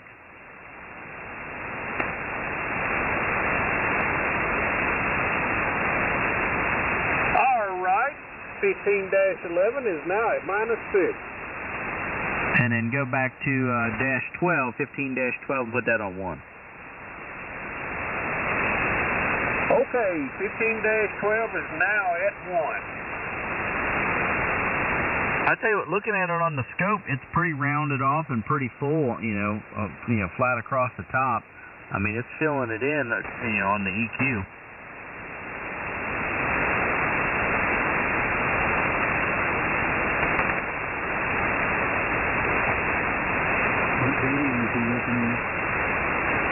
891.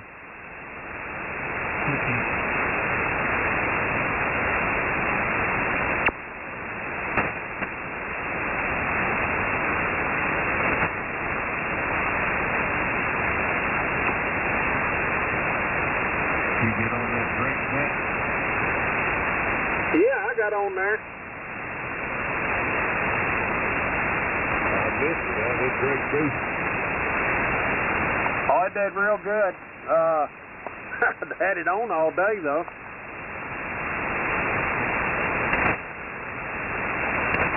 Was that the T4XC? Yeah, I was on the TR4C.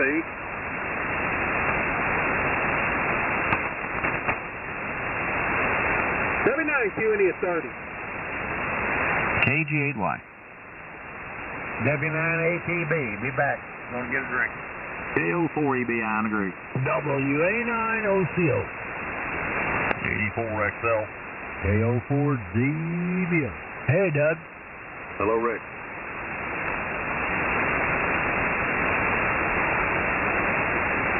KJ5DOS. Steve, what do you think about the receiver in that little radio, though?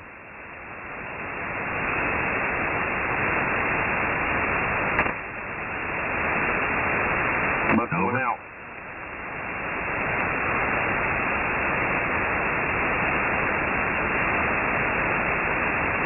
Hey, Steve. You must have got a call, Steve. Is this the 891 to get it out of the box today? Yeah, he finally got it out of the box.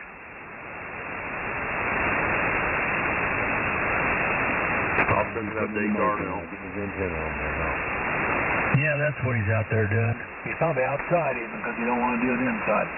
Oh no, he got it inside and he's in his garage. I don't know. Hey, Tom. Yeah. On your 891 and your mobile, have you had to fight with any RFI coming into the receive side of it? Yeah, I get some noise. Like it's really like white noise on 20 meters coming from the fuel pump on my truck when it's turned on. Other than that, just the normal stuff driving down the road and, just stoplights and crazy things like that. But, today I was on 10 meters on the way home playing around, and a Jeep Cherokee pulled up next to me. And I don't know what it had going on, but man, it killed my receive. Yeah, I've got a problem with mine on that, and it doesn't occur on mine except on 40 meters and 75, and it sounds like freaking alternator hum because it's when I'm driving down the road, and I don't know what I'm going to do to get rid of it. I mean, it's freaking awful, too. Well, I wonder if you get a battery and run a battery, run the radio off of a battery, and if that changes anything, or if you're actually picking it up from the antenna. Well, I tell you what it does. I mean, once you take off driving, I mean, if you're going like 60, 65 down the road, it's not bad. But if you ever have the truck downshift or slow down and have to gas it really hard, it's either the alternator or the ignition system, because it is like freaking unbearable. What kind of vehicle is it? It's a 2023 Toyota Tacoma. Tacoma? Oh, yeah. Hey, that's what I got, a 23 Tacoma. Oh, yeah, mine, I'm going to tell you what, it is, I mean, it's almost unbearable. I can have a 10 over station, and it just drowns it out. On 40 meters? On 40 meters or on 75, either one. Is it spark plug noise? I don't know, Rick, if it's spark plug noise or if it's the alternator, but it's one of the two. But any of the other bands from 2017, 15, and 10, I have absolutely nothing. Oh, you know what? I do get RF from something, and it's but it's rare because it doesn't do it all the time because I'm not using it. If you run that cruise control, it's got that radar cruise control or whatever, and if I come barreling on somebody or they cut me off and it's got to hit the brake, I get RFI when it's doing that. Yeah, mine is it's under acceleration only when it does it. So I'm pretty sure it's either the alternator or the ignition system itself. But another funny story for you. I cannot adjust the tune on the antenna if it's running on 40 meters. You'll get a kick out of this. If I want to touch it up and go to, AM or digital right there just to touch up the SDR on it, it sends an alarm to my airbags. Holy cow. I don't have that at all. And where's your antenna mounted? I got it mounted on the hood. Dang. What kind of mount? Well, it's the mount that came with my Tar Heel antenna. But I've got copper ground strap from there to the firewall, and then from the firewall it goes all the way underneath my truck all the way to the back. Well, I tell you what, I don't have anything grounded or bonded. I just got the mount that I have. It's look up Rugged Radios. That's who makes the mount that I have, and it goes under the hood hinge. So you take on the passenger side hood hinge, you take those two bolts out, you put this dude up against it, and you put the bolts right back in, and that's how it's mounted. I don't have anything bonded or grounded. Yeah, well, I run the same thing on the driver's side for my 2-meter 440 rig, but at the time they didn't have, and I don't know if they've got one in stock now or not, but they didn't at the time for the passenger side. That's what I was wanting to run, but like I said, I didn't have it at the time. They didn't have one in stock, so I ran what I could get my hands on. Over. Oh, yeah, that's what I got, the passenger side, and that's what I got the ATAS on.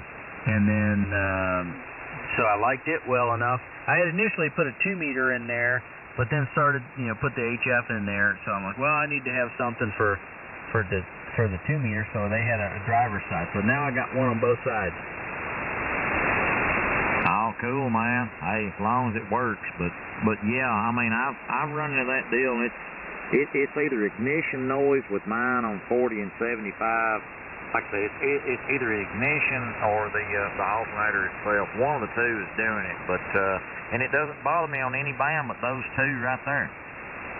Does it increase with engine RPM?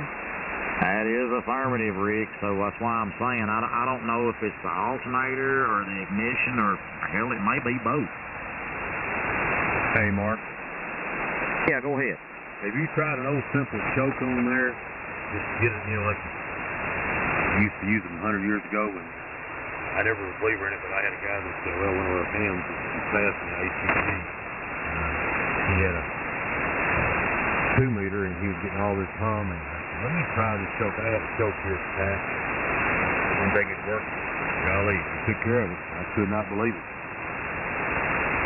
Yeah, well, I've got ferrites on there, and when I say I've got ferrites on there, I got 20 of them. And, man, I ain't got rid of it yet.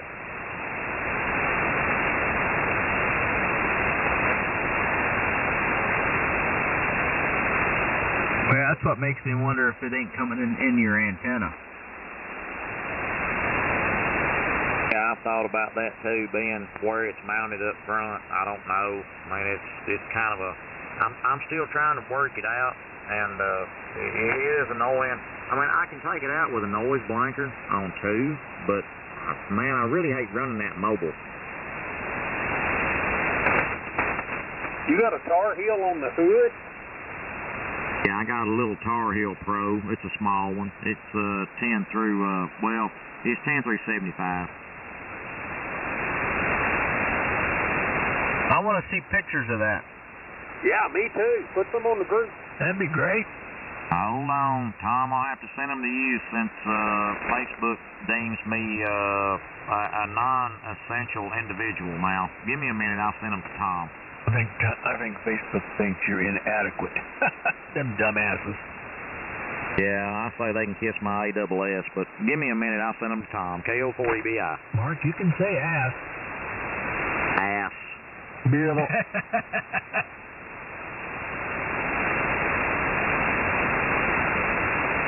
Hey, Doug. Yeah, go ahead. Did you buy any $sign Trump? No, I didn't. I thought about it. I didn't do it.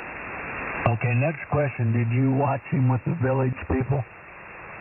I seen just a little replay clip on YouTube. Good enough. I loved it. Yeah, the wife had to watch every minute of it.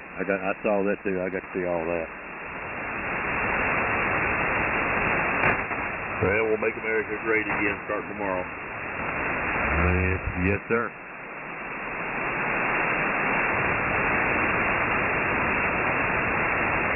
Hey, Tom. Yeah. Do you think Jim needs a little more meds? I don't know. I got to listen to him. Well, around the world we went in 90 days. We'll see what that sounds like coming back before the EPO. I think the mids are okay. Something I just don't like about it. Maybe it's just a little bit too much load then. Yeah, well, if you go into that EQ, Jim. All right, go ahead. And I know, I don't know, they're not numbered like they are on the 891, but there's the P parametric EQ1. I forget what all we got you set up with. Maybe 9Q and E40.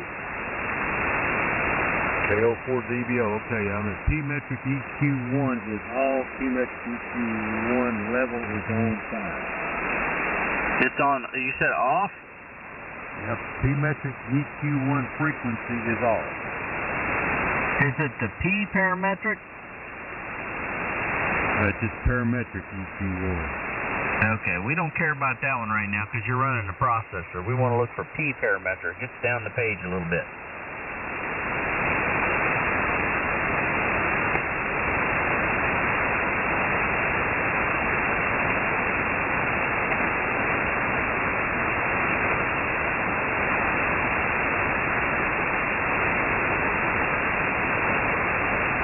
How's it sound now? Sounds like you're on a 101. Okay, I'm on P parametric EQ1 frequency is 700. Yeah, I don't know where that came from. Put that on about 500.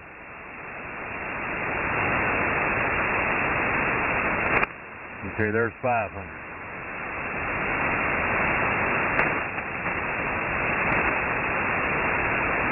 All right, let's listen to that for a little bit. And what's the level set on after that? Okay, P-metric EQ1 level is -5. Okay, and then the width is a 1, right? QSL. You write down your old setting?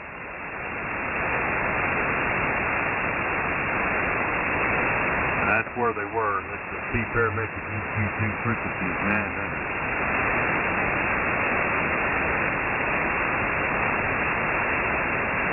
All right, you can keep going down the list. I'm going to write them down.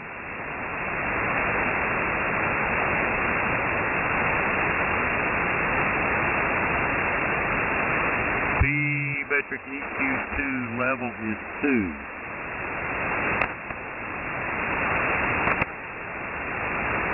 P-parametric EQ2 bandwidth is 1. P-parametric EQ3 frequency is 3000.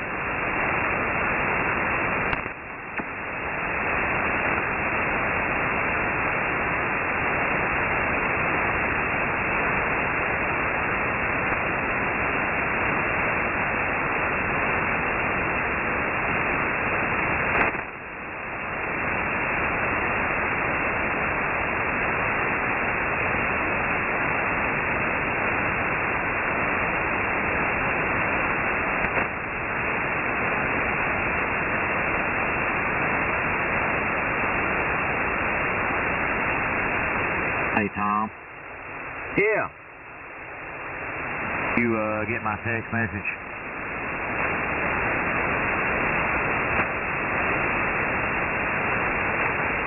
Yep, sure did. Well, there you go. So that dude just uses a regular 3/8 mount? Yes, sir, that's it.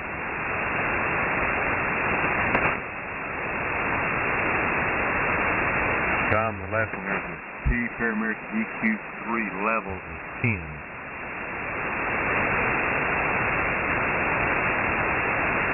Yeah, I think those are all good.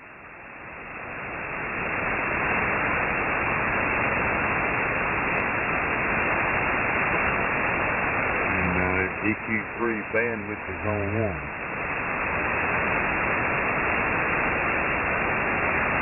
If you go back to EQ1,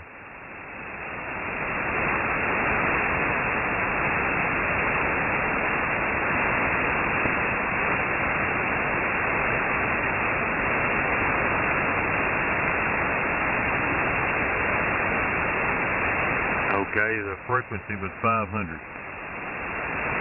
Yep. Let's. I want to hear it on 400, and then and also 600. Good call. Okay, there we are on 400. I don't think we've been there before, so we'll see what 400 there is. All right, let's hear 600. So there's 600, and it was on 700 before. I think I kind of fooled that myself. Yeah, put it back on 400.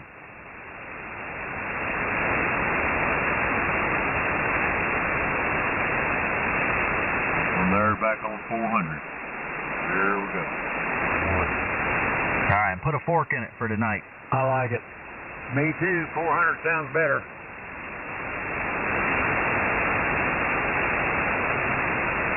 I'll confirm. Well, thank y'all. Now, We'll see how that goes. I doubled it, Jim. Go ahead. I said thank y'all. We'll see how this all works. Hey, I got to figure out how to balance it. Yeah, go ahead, Alan. Well, I hate to remind everybody of this again, but regardless of what you do, who you're with, or whose radio you're on, it's not even going to come close to me and Tubbs. I mean, it's just not. No way. I know, but we got to have goals to aspire to, you know? I understand. Hey, Alan.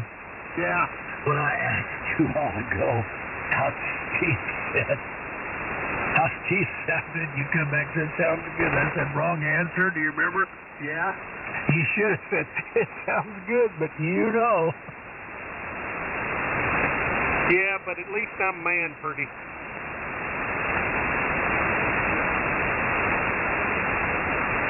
Hey, Steve. Yes, sir. I think I missed part of that a while ago. How'd everything go on at DrakeNet today? Oh, pretty good. I just checked in, and then I listened to them till they got through. No, okay. Somebody come in there about halfway through the check-in, and wanted to ask a technical question. I said, yeah, go ahead, do it. Anyway, he said, well, I dropped my Pure 444 in the floor and broke it, and I need to know if there's a way that it could be fixed or whatever. And that big, really good guru come in there, and he said, well, you buy another mic. That ain't enough. That ain't enough to even worry about. You can't get nothing. You just, them mics are so cheap, you just buy another mic. He said, and also, this is the Drake technical net, not the mic net. Roger that. So that was kind of funny.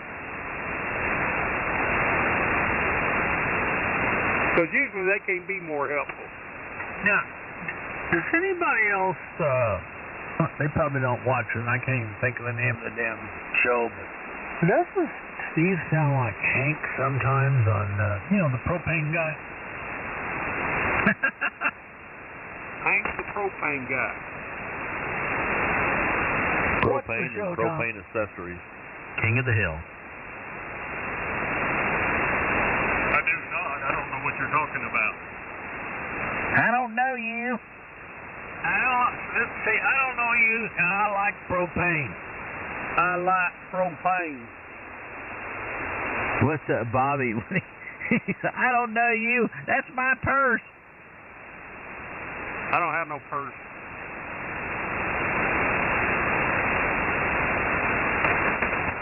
He's ever taken a man purse to a hamfest?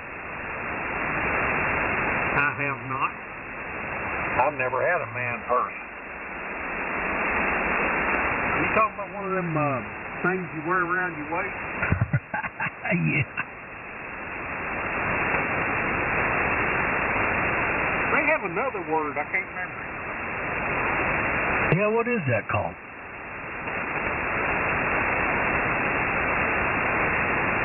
I just don't think the word man and purse go together. Me too. What the hell do they call that thing? A merce?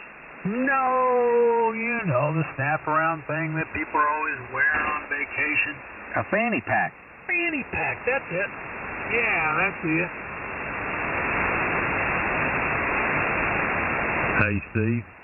Yes, sir. The guy I'm trying to think of, you're talking about another guy that's guru on that.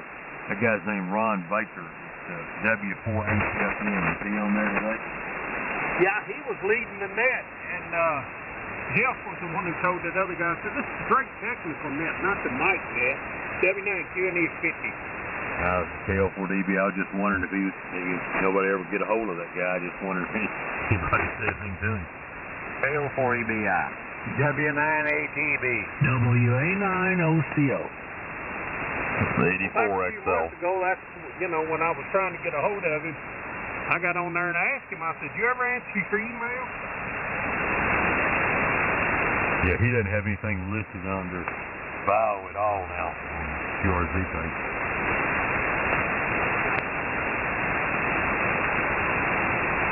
He sounds really old on the net.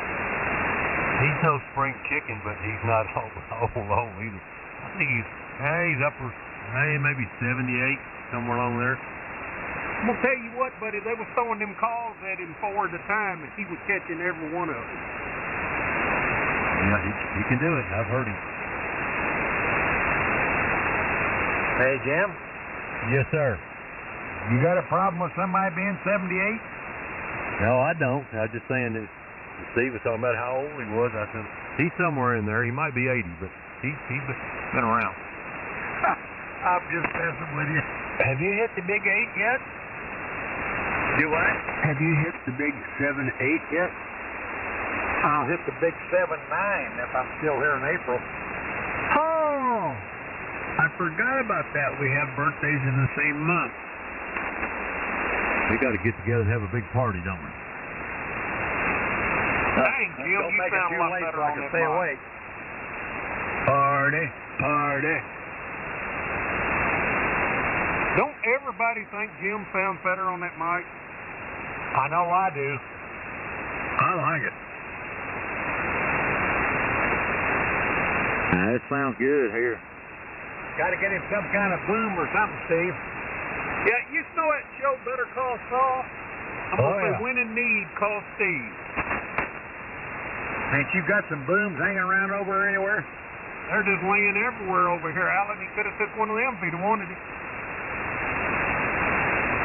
Hey, Alan? Yeah. Rumor is he's got a couple booms in Lexington waiting on him. Boom, boom. Left one and right one. I no comment. Ooh, yeah.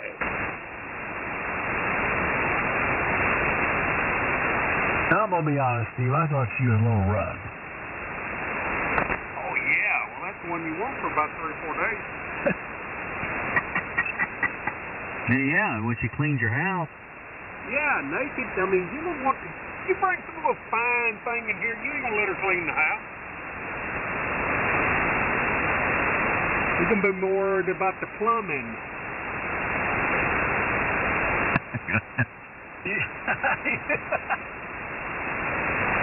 3 days is long enough, Steve. At my age, an hours are too long. Hey, Steve? Yeah. That last one you had over there, was that the one that wanted to rearrange the clock? Yeah, bitch wanted to take my clock out of the kitchen. That's why he kicked her out. That's what I thought. Don't go to messing with my clock. Gotta draw a line somewhere. Well, I'm here to tell you, my wife died 12 years ago, and I done pretty well got set in my ways.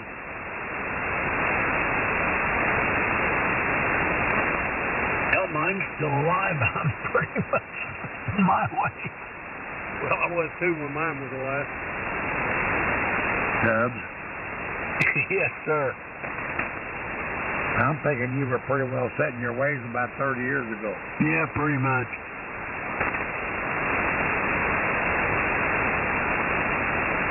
Hey, Alan? Yep. You get any good QSOs in the log on 40 this morning?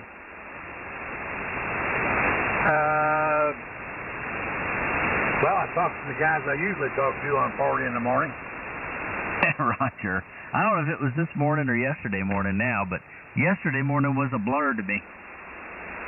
You been spying on me again? Oh, yeah. Well, in the morning, get on, oh boy, come on, Brink, 7143. All right. Well, the CW alert went off on me, and I can't remember if it was yesterday or today. Oh, okay, yeah, I did call CQ a few times. Nobody ever answered.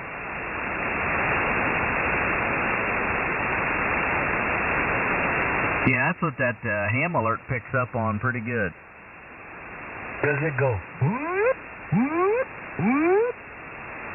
Actually, no. It sends CW, and there's some sort of method. It sends DX, it sends RBN, and it sends a string of V's. And I don't know, I guess if the RBN picks you up, the reverse beacon network, it'll send RBN. But I don't know rhyme or reason to the other one. Hey, Steve, I looked him up. He's 77.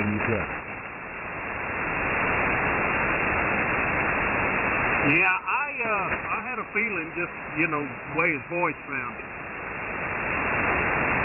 Alan don't sound like that, though.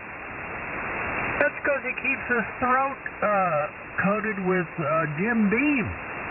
You mean he keeps the cobwebs cleaned out? Roger. No Jim Beam tonight, 1792, single barrel. Ooh. That's the kind of liquor you have to drink straight. That's what I'm doing. I think I'm the only one that mixes it. Well, Steve, you mix it with tea. Let's make it go farther. Hey, Tubbs. Yes, sir. Another ICOM 775 on QTH today. Ooh, I missed it. Let me look. He probably saw what the last guy got for his. He said, I'm going to sell this sucker. Well, it was back on QTH. This one's now on QRZ. I saw it on QTH. That's the same guy, I think. Oh, okay. 1550 or something like that? So you better pull Steve's trick and make him an offer and count his money out for him. I think it was, yeah, I believe 15, Steve, Rick. Yeah, it was a really super nice one. That was the QRZ one. I'm pretty sure it's the same one, but I'll look. I almost tuned up the Drake on 80. Was you scared? No, I just, I got it in such perfect tune, I hate to, to change it. Oh, I understand. That's why I don't, that's why you, yeah, never mind. Yeah, that's not why you ain't hooked up the song. But the thing is, I got another DR4C that I can load up on 80.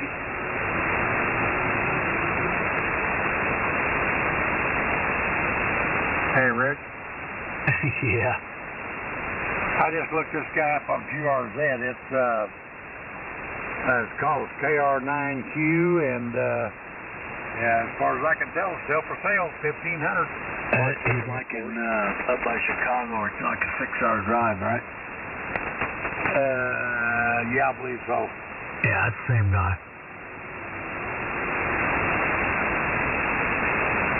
Yeah, that dude was way up there. I looked that up.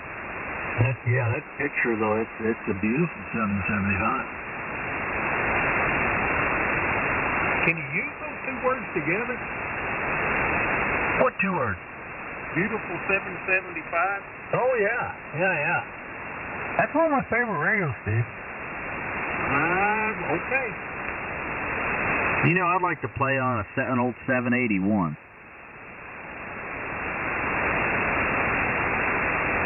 Well, didn't Steve have one? Yeah, I had two of them. Well, I just never got a chance to sit in front of one, and, as much of a reputation as that dude had, It's just a piece of history I'd like to play on, you know? It's like playing on a damn Commodore 100 or whatever them computers was. Yeah, I thought it was just Commodore 64 or Atari or something. Yeah, Atari. Hey, thank God I remember Commodore. I'm thinking of Lionel Richie at that point. Be right back, W9ATB. Did you say Lionel Richie? Yeah, Lionel Richie and the Commodores, man.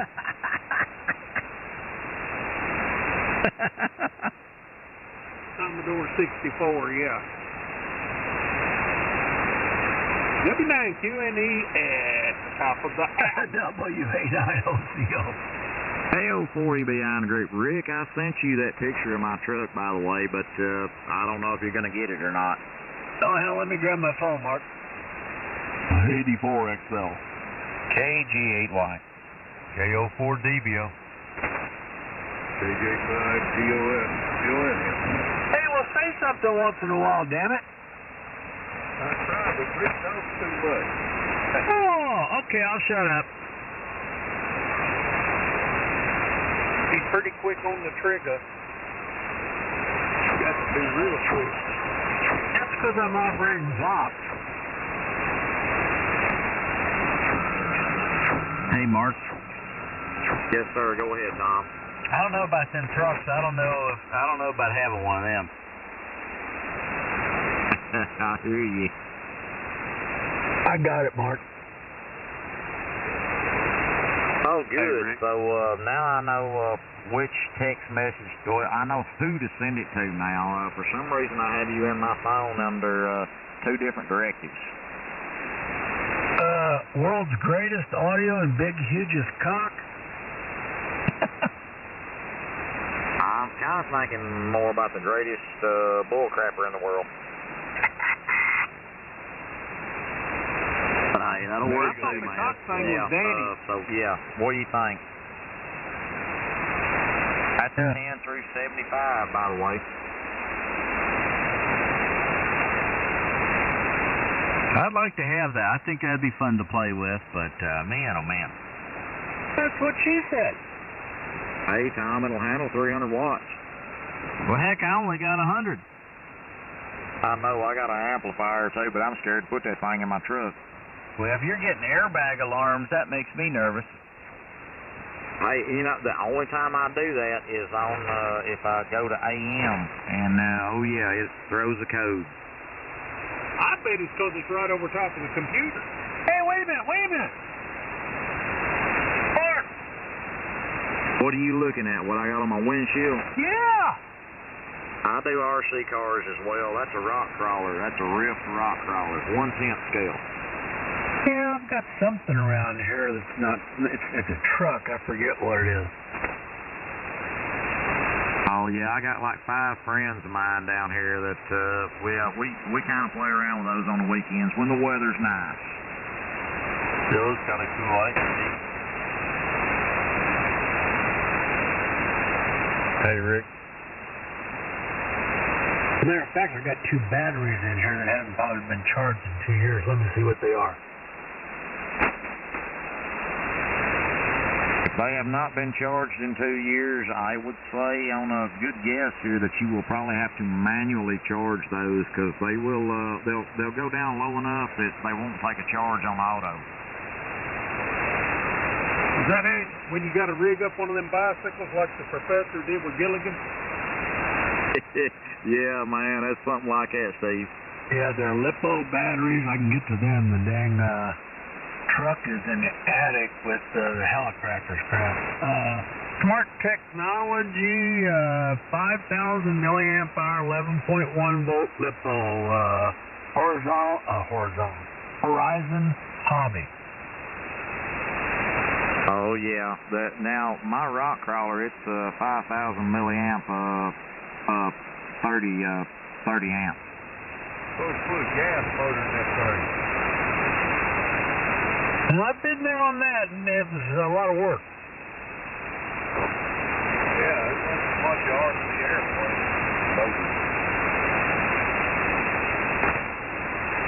Well, I never was very good at flying, so it cost me too much money and I quit. Heck, and those drones nowadays fly themselves. That drone's got to be registered with the FAA. If you get the ones that are lighter than 250 grams, they don't have to be. I thought they all had to be registered now. I don't think so. I don't know. I mean, I haven't been keeping up. My son would be able to tell you, but he's got one of the ones that's lighter than that you don't have to, but he's got the heavy battery, so he had to. Oh, yeah, I got you. Yeah, they got to have that they got to give off a code or some crap like that. They can, I reckon, can see it or whatever. But, you know what's funny is DJI, with the latest update, supposedly, they're taking down their geofencing, where in the app, if you were in like a flight restricted zone, they wouldn't let you take off. Now they got rid of that.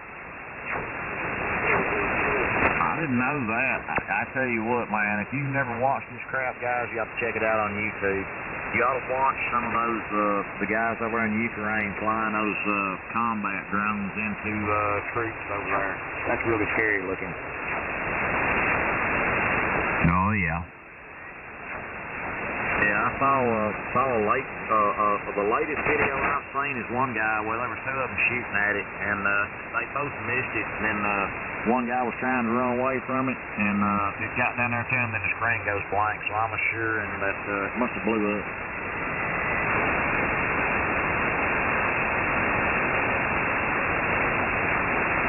Little kamikaze action there.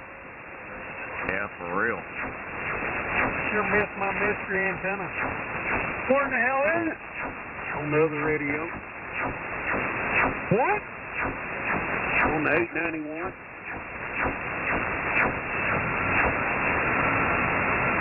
Which amp are you running? The Mercury right now. But you're on your other antenna. Yeah. Why can't you just switch antenna? I'd have to get over behind the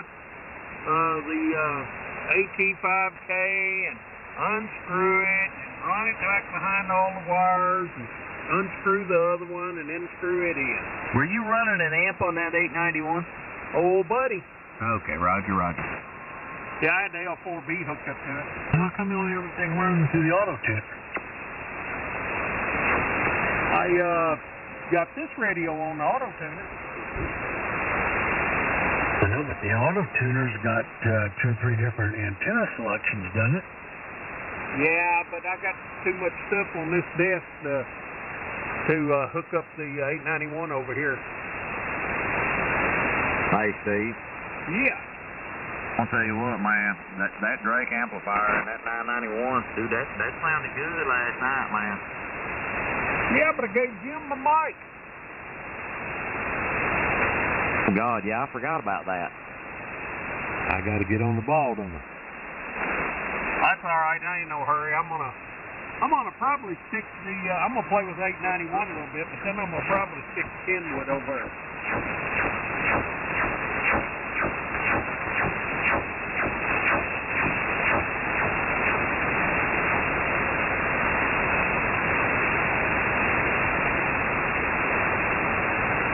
What I'm going to have to do to sell some amplifiers is fit them over on the other desk and take more pictures of them. Hey, is that Drake? Now, is that a 2-tube or a single tube amplifier? Well, the one I got here's 2 tubes. Both of them are 2 tubes that I got.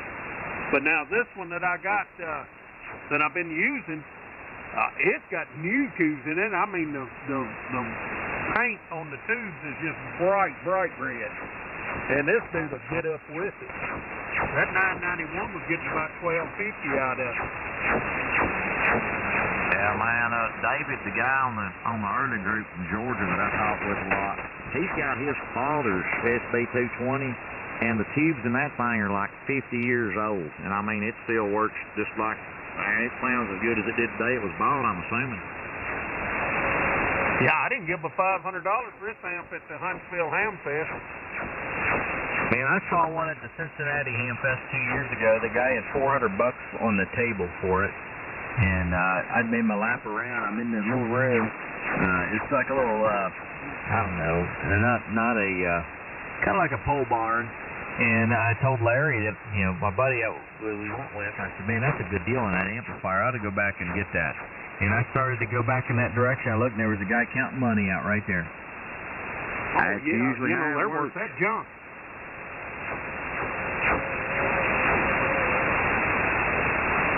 Well, I gave $900 for the one, that I caught y'all in here talking about at R&L at that time.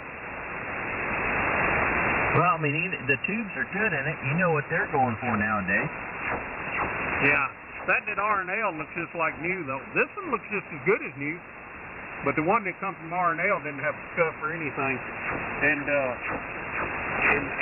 I had I got the original shipping boxes with it. W9QNE 10 after. W9ATB, WA9LCO, KO4DBO, KJ5DOS, KG8Y. They got a perfect ID double with Rick. That's okay, as long as you ID. Yeah, as long as you ID, nobody has to hear it. Well, that's right. I tried to sign it with Rick. Well, they hear him in South America. That's the one that counts. Somebody heard him. I heard it. The rule just says you have to do it. You don't have to. Nobody has to hear you. Roger.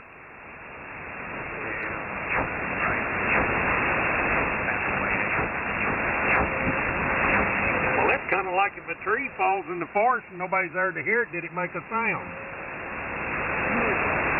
Well, it depends on how big a tree it was. Only if a woman was there to complain. All right, I'm going back for number 5 in my last. Yeah, I got to do the same thing. KG8Y. Come on back, KO4DB.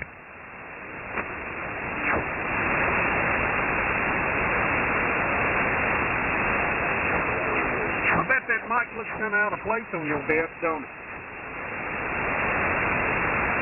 Yeah, a little bit. I just wish I had that other desk I got in the back up here. It ain't right there. It's not. I got a desk that work. Yeah, if I'd have had one of them mounts, like, I might have had one of them in another box. Then you wouldn't have needed all that shock mount.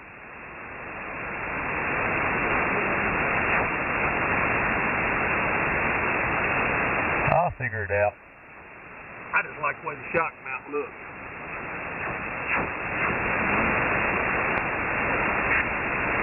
I'm trying to get used to this pushing the button. I had a problem there first starting. I know this thing was kind of froze up. I had a time getting it to work, but I unscrewed it there and make sure all the wires are good. And of course everything looked good. But there at first I was having a time getting the key. Or the little Diox on it. Well, I got some of that. Yeah, what I normally do is I'll pull out the quarter mic plug and wipe it off, and then stick it back in there and turn it a couple of times back and forth. Oh, okay. But it's normally the trigger. Yeah, I think it's trigger. But it's doing fine now. I think it seems to be working. Yeah, I didn't have any problem with it last night when I used it. I guess I need to order one like Alan's got. He got a trigger and he's got a foot pedal both. That's probably what I need. Yeah, that's what I got, a wire connector over here on the 101D. And I got one of them triggers. But I tell you what, they don't last long anymore, Jim. Well, you need about two at a time then? Well, I'm on my third one since I started back radioing. Well, that's terrible. Well, in my defense, 2 of them I know are 12 years old or so, because I was using them before. But the thing is, the one that I've got now that I'm using, you can take it apart and clean it. But the other 2 are glued together. Okay. Like I know we had some sheriff fellas back in the day that was came over on the Mayflower, dirty and everything else. Never had a trouble. Yeah, I got a foot switch on the D. Hey, Steve. Yeah. I don't remember if I told you guys or not, but back during the fall down there at the Georgia Hamfest at Stone Mountain, there was a guy that was already sold, but it's still sitting on the shelf down there. There was a guy that sold a fully restored Alpha 77DX down there, and it was beautiful. Just the one tuber? Stone Mountain, I've been there. It was a two-tube 8877. Yeah, somebody converted it if it was a DX, didn't they, Rick? Not necessarily. I thought the two-tubers original was called SXs. Sugar X-ray. Well, it was That's a what I see in two-tuber. SX. I may be wrong on that. It may be in the SX, but I thought it said DX on it. But, man, that thing was gorgeous. That don't mean anything. Most all of the DXs that you'll see, somebody's done converted them to two-tube. It wasn't a hard deal. I know one thing. I had to take that sucker and put it in the house somewhere. My God, that thing was huge. I don't think I've ever seen one in person. Oh, goodness gracious. I know where one is right now, a single tuber. Really? Yes, sir. Well, I know just looking at it, I mean, of course, I'd never seen one in person. I'd heard people talk about them, but, man, that thing looked like a freaking tank. It is, and it's heavy as crap. I don't remember how much it weighs, but it's more than I would want to lift right now. Crap, I can't even lift the damn 9500. I'm sure this thing weighed 100 pounds. Oh, real damn close, I think. I bet it'll beat that. I don't know, has it got a separate power supply? No. No, it's all built in. Oh, yeah, it'll beat 100 pounds. I hated lugging this. I had an AL1500 over here, and I hated moving it around. Hey, Alan? Yeah. Alan, Mark, Notre Dame, Ohio State's 8.5-point favorite. That sounds about right. They ain't on our list to pick, are they? Negative. You said Ohio State's 8.5-point favorites? Yes, sir. Notre Dame will win that game. You mean you win that bet? I bet they win the game. Well, I don't know. What do you think, Alan? I don't know either. I'd like to see him win, but Ohio State's awful tough. Hey, Mark, you didn't bet with Rick, did you? No, I did not. Yeah, he already owes me $2,000. I'm glad you told me that. I won't never bet with him now. I've got him in my will, Mark, to take care of him. Okay. I'm kind of waiting, you know, like when $2,000 is worth about 50 cents. You're going to wait till you find your Bitcoin, huh? Yeah.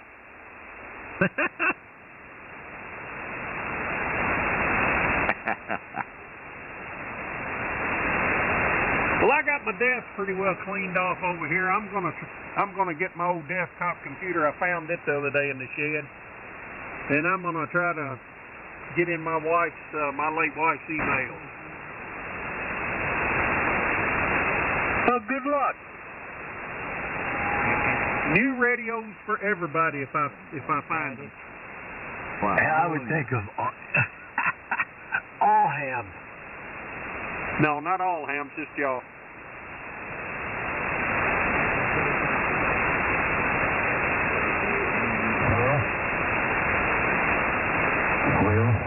Well?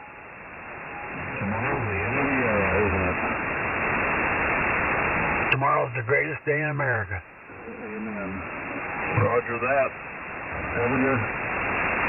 If he lives through it. Boy, he's ballsy tonight running around at that big Trump rally.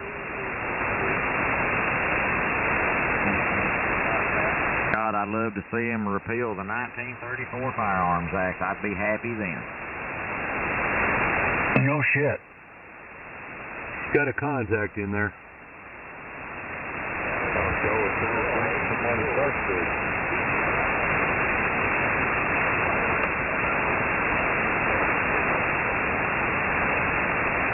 Rick, you pick him up? He was in and out. Go ahead, Jim. The station, go ahead there. We had several in there. Come back with you. You call there and your location.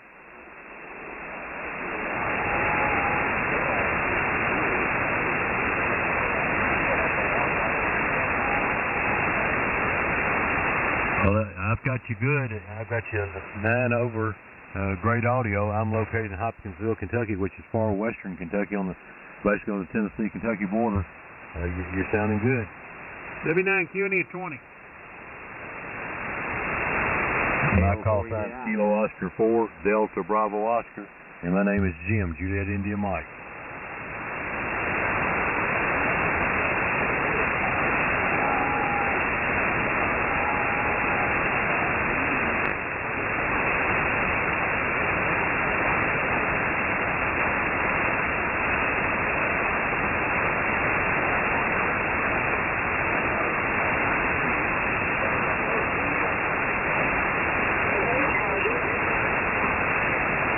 Yes, they're doing you a good job. There's several on the band here that's got one. That's what I'm talking about. I'm on the 1075 one. I'd changed mine around, and I've got mine flat top. Rick there, he's just out of Evansville, Newburgh, Indiana. He's got one, and I don't know who all else got on here, but Station Florida, he's on one of them. So they're very popular. We really like them.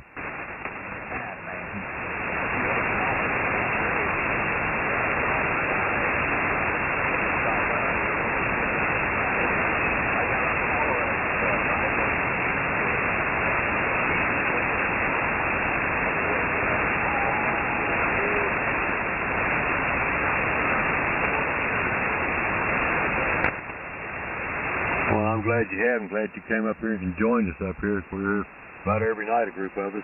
I'm usually off here this night, but I'm usually off here at 9 o'clock our time. But tonight I'll be on here for a few more minutes. But yeah, there's always a bunch in here from all around, all the way to Florida to Minnesota tonight.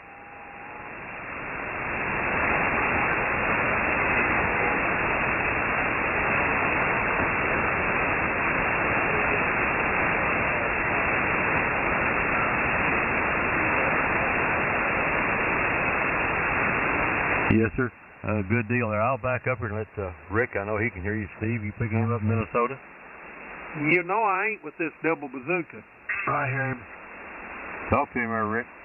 Yeah, hello, Tom. I didn't get your whole call. I got the KA0, but that's all I got. Name here is Rick, Romeo into Charlie King. And the call is Whiskey Alpha 9, Oscar Charlie Oscar, and I'm in Newburgh, Indiana. Roger?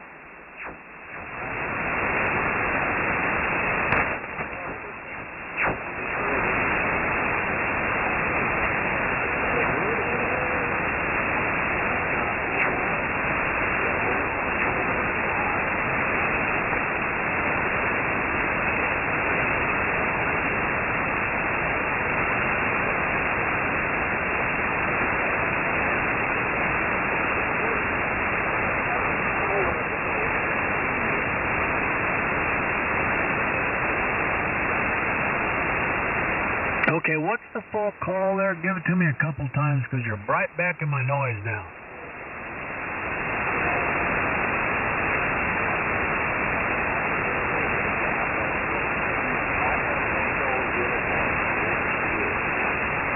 Automatic tuner unit. Okay, I got that. Fine business. Yeah, you're about a 5 and 7 here. 57 I'll give you, and I'll put you in QRZ. Nice to meet you, Tom. I'll let someone else pick you up here. 73 from WAIOCO.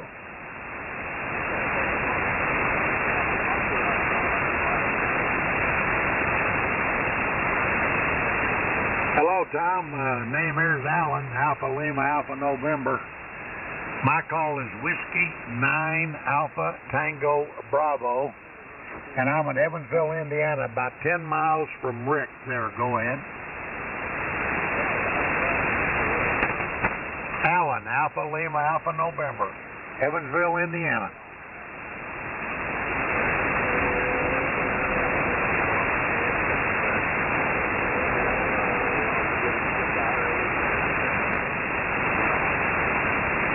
Yeah, I can relate to that. Well, the 101 MP is sounding good.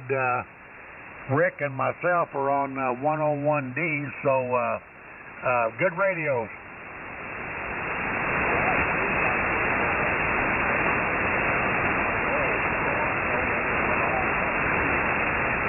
Oh, yeah. Okay, Tom, good to meet you. We'll pass you along here. Tom over in Kentucky, can you hear Tom? Oh, yeah, I got him about 5 over S9 here. Hello, Tom. This is also Tom in Kentucky. My call's KG8Y, but yeah, you're about 5 over S9. Good copy down here.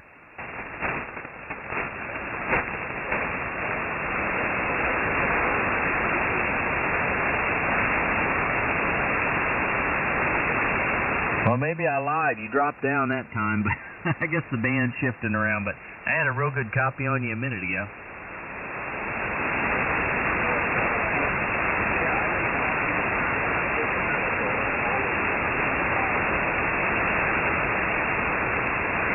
Okay, yeah, copy that. Well, you're doing it, and the antenna's working for you. I tell you what, be prepared in the summertime, though. If you get out here, it's noisy, and we're all running around legal limits, so it takes a little bit of juice to get out here and cut the noise in the summertime.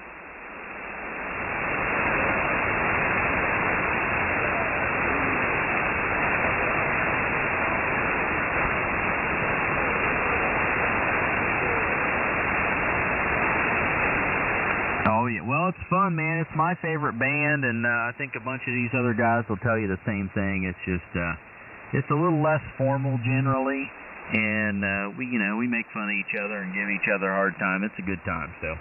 But it just takes a little bit of juice to get out here most of the time. I got nothing on you.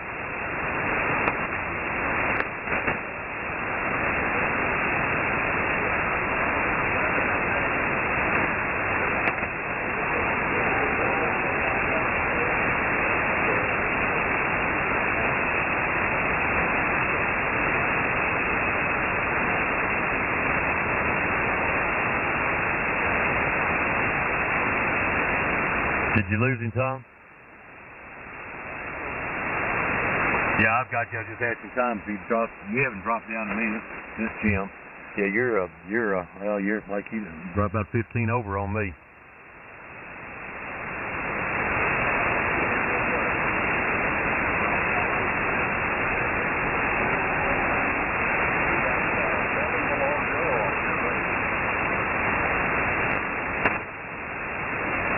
Tom, you keep that up there. We're supposed to get to 8 plus 8 tonight down here, so that's cold for us. It's cold everywhere.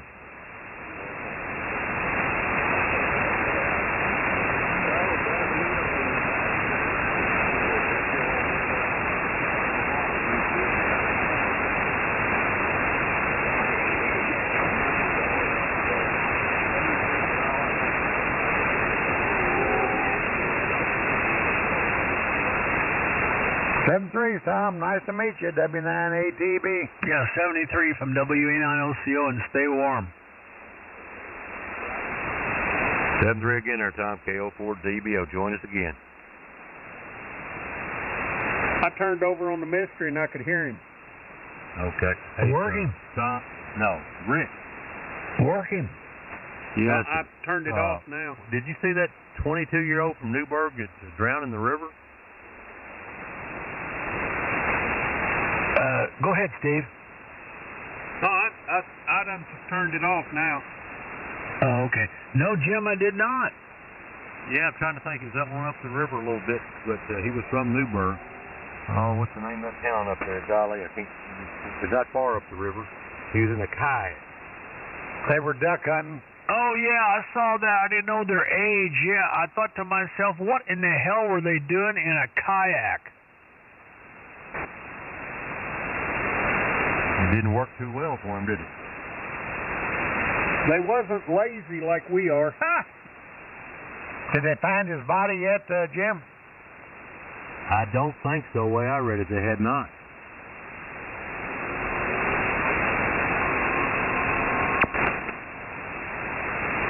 Have you seen any of that sonar those guys are using these days? What is it? The sonar. Like search and rescue folks in the rivers and stuff. Oh, yeah. I tell you what, a lot of the bass fishermen, the sonar has gotten so good for fishing, you can actually scan and watch the fish take your lure.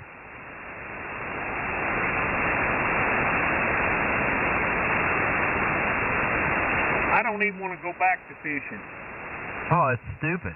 I hate it. W9, Q&E at 30. The only reason I ever went hunting was to drink WA9OCO. KG81. I thought that's what fishing was for. AO4EBI. I'm going to tell you what, I kayak probably 20 times a year down here. Aren't they dangerous? And not when you got 20 people in a group. Well, I mean, do two people even fit in a kayak? They got two-person kayaks. They make a multiple-person kayak. I bet that guy kicked his ass out to kill him. Do what?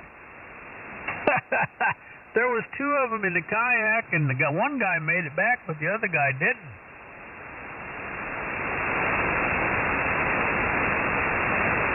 And strange things happen like that when you're kayaking, depending on the water. Was it above the dam? I don't even know. Alan, do you know? I don't either. I just know they were out in the river duck hunting. They one of them shot a duck, they went out there to get it, and one of them fell out. God, I hope that one guy didn't have waders on. If that is the case, that's what happened. Well, the one made it back, but the other one didn't. Apparently they're young guys, kids. Yeah, 22. That's a kid when you're almost 80. Oh, I know. Yeah, yep. Duck hunting from a kayak, man, oh man. I know, that's what I was thinking. It's either die hard or die hard crazy.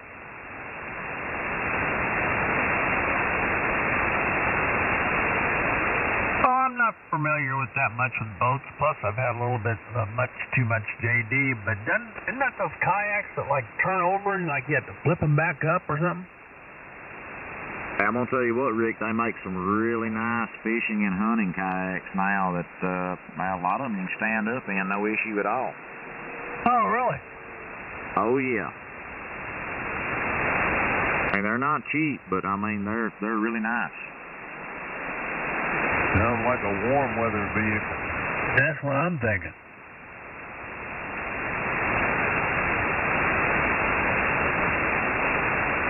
My God, that water's got to be cold.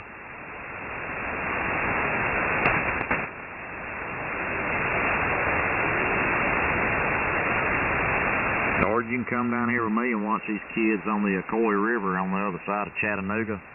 Man, they got the little old like short 4-footers that you sit in with the rubber boot around them. Man, they're turning flips off these rocks and all kinds of crap. Man, it's pretty cool to watch those ride.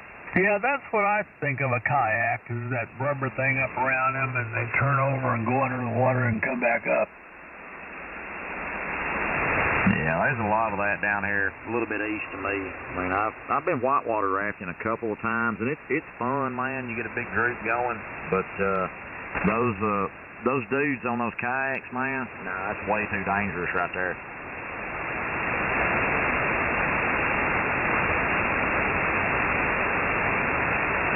I tell you what, that water's cold in the summertime. I hate to see what it's like now. Hey, Tom, it's like that on the Coy down here. Man, we've been on a big trip before a couple of years ago, man. I mean, in the middle of July, the water's like 25 degrees.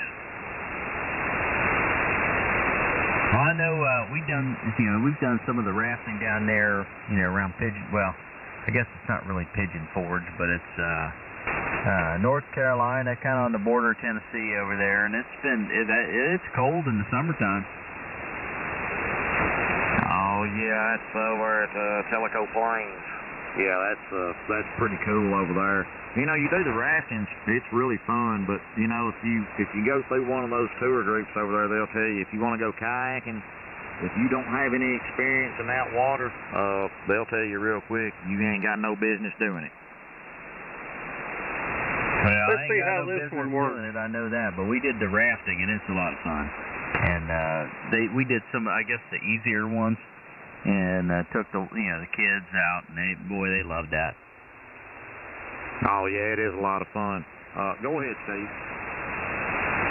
I can hear you a lot better on this antenna, Mark. Good God, and your signal's 25 over now. You were like 5 over before. Good deal. Yeah, it's going east and west. Yeah, there you go. So are you saying the mystery is superior? See what? Are you saying the mystery antenna is superior? It sure is.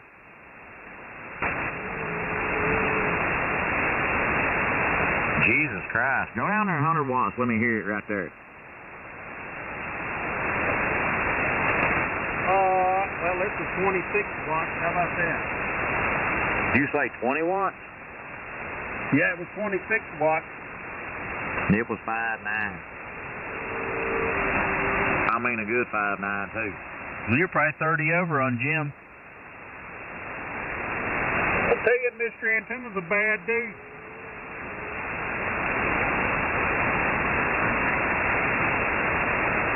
I tell you what, Steve, where you are between all of us, you could probably run 200 watts, and with that antenna, that thing will do probably whatever you want it to. Who have I got 30 over? Steve, when he was on 20 watts. Oh, okay. Yeah, probably so. Yeah, I switched back over to the mystery antenna. Oh, okay. Yeah. Yeah, I was, man, I didn't have much of a signal on Mark. And anyway, now everybody come up. Yeah, that's good. That's why you got that antenna. Well, guys, I'm going to get off here. I appreciate everybody's help. So, Steve, we'll talk to you later, everybody. So, I got to get up and go to the doctor in the morning. So, 8 o'clock. I'll come early to get to the doctor's office. We'll be back tomorrow night for a little while. 730 L4DBO. 73's Jim. Have a great evening. Good luck tomorrow. 73 Jim, W98DB. W9LCO. Good night, Jim. Yeah, good night, Jim. KGA1. 73 Jim, I don't know why I didn't turn on the 2 meter when you left here today. Well, I even called you on there coming down there, and of course didn't get you, but anyway, it's okay. I just didn't have the volume up.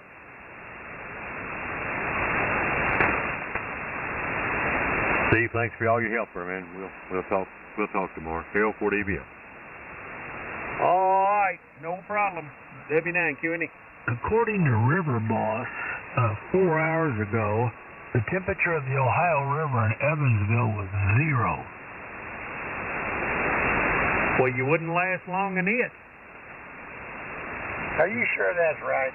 0 what? Fahrenheit. That's what it says. I'm looking at it.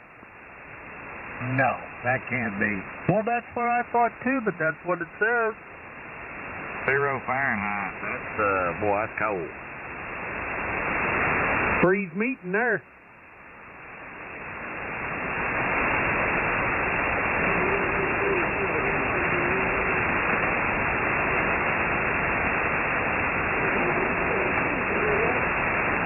Let me do some more goggling.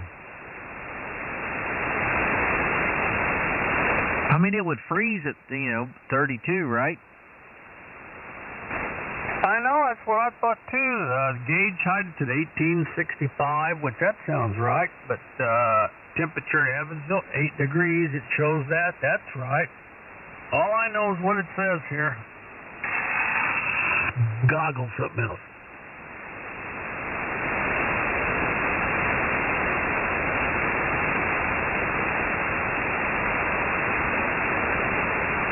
I was out in that shed the other day looking for a separation kit. I was also looking for my old Yazoo World clock because I know I got another one. And because I know Rick said he wanted one. Well, anyway, just for shits and giggles, I come back in and looked them up. You know, them things is bringing like $150 now. Ain't that worth that? No, the little round black ones. Easy Hell, now. I'm worth that. I mean, what else you gonna do with that money? I'm gonna spend it on cigars. Hell, I'll buy it from you. I'm not scared. Well, let me see if I can find it. I did not find it. Hey, Tubbs. Yeah. I looked it up too. Checked a couple different places. The river temperature is 0. I know. How are they coming up with that? They put a thermometer in the water, W9QNE at 40. KO4EBI. Why did I think of that? W9ATB. KGAY. I'll be right back. I'm going to go get my thermometer. By the way, Tom, the site I was looking on was 0 degrees at Cincinnati. You'd think it would freeze at 0 degrees, right? The current keeps it from freezing. I was going to say it depends on how fast it's moving. Yeah, I figured that, but, man, I don't know. Rick, I thought you was going to go get a thermometer. I'm on my way. Yes, sir. He's going to pull it out of Danny's rear end first. I was going to say, where's it coming from, but never mind. Well, I'm going to go mix me a drink and see if I can get it about 38 degrees, W9QNE. Hey, you ain't supposed to have sugar. Oh, honey. Goodness gracious. Do you know they're saying the temperature outside is 7 degrees here right now? That's stupid.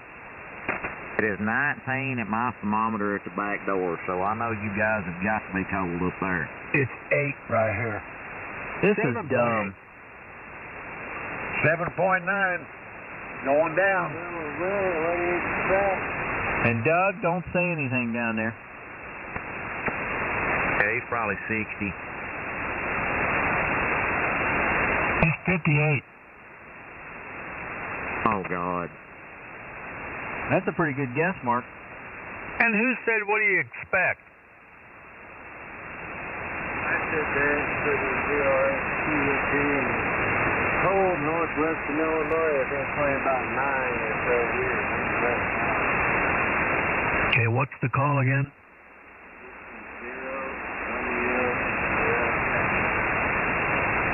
RST, you're 5x9. No, you're 5x5. Thanks. This is Rick, WAILCO. I'm in Newburgh, Indiana, and I'm QSL.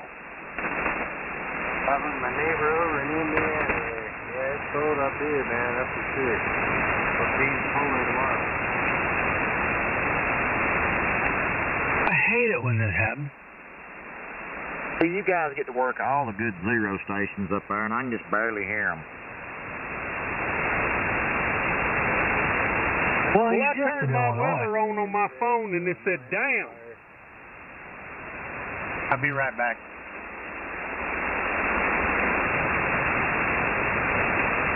Hey, talk to him. Can you hear him, Mark? KO4EBI group. I can tell he's in there, but it's not enough for a conversation, Rick. I know he's there, but I just can't really make him out. Our high tomorrow is supposed to be 22. That's about, 22. That's about 12 degrees higher than ours. And Tuesday's high is supposed to be 21. All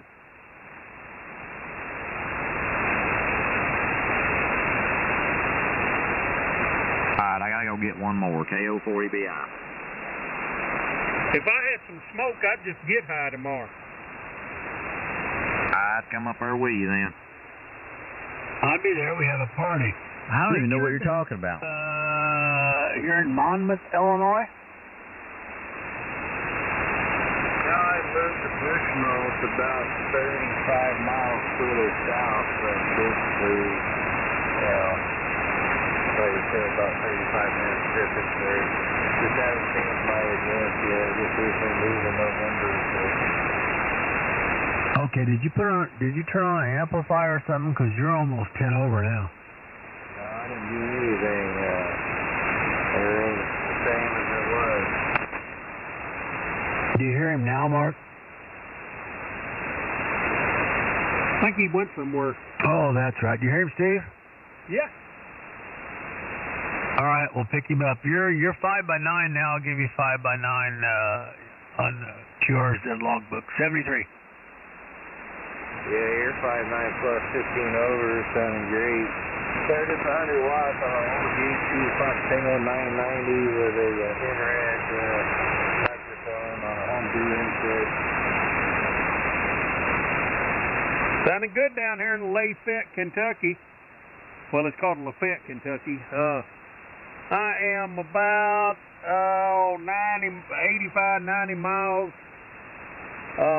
between Nashville, Tennessee, and Paducah, Kentucky. Either way, I'm about the same distance.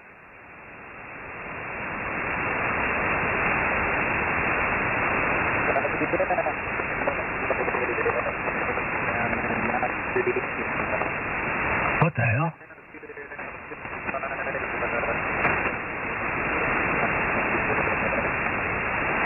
Your mic cord or something coming loose because you just you going. You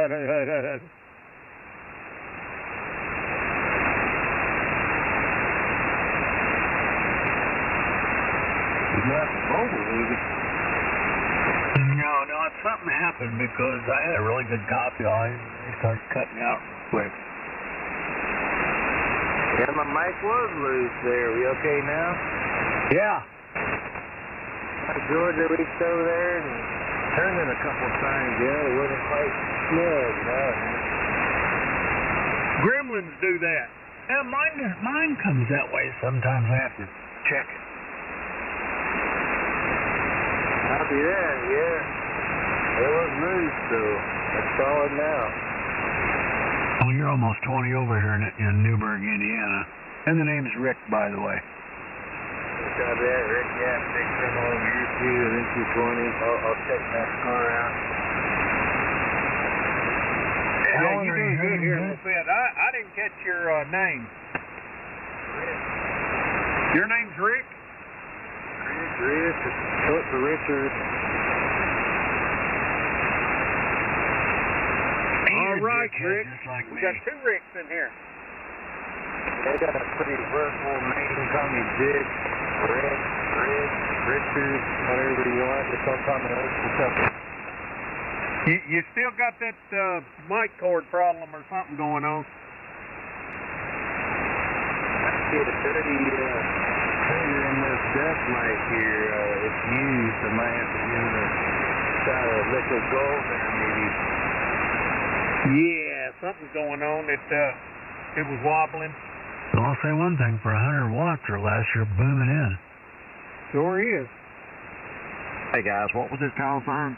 Whiskey Zero RST. You hear him, Mark? Yeah, Whiskey Zero, and what was the suffix? Romeo Sugar Tango. He's the worst. Yeah, he's the worst. Yeah, that's what it says on my hand radio putting on my car. Whiskey Zero, Romeo Sierra Tango from Kilo Oscar 4 Echo Bravo India. I don't know what you did over there, man, but you're 5'9" plus 5 in the Middle Tennessee now.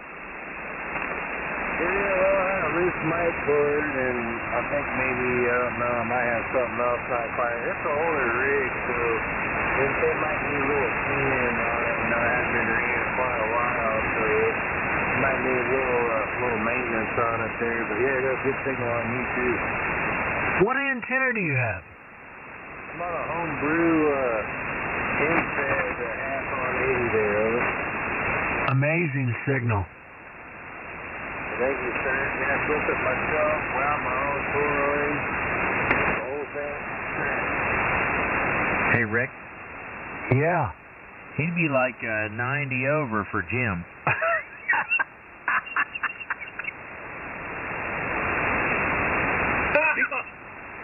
Did he say he was on a FT990? That was a good radio.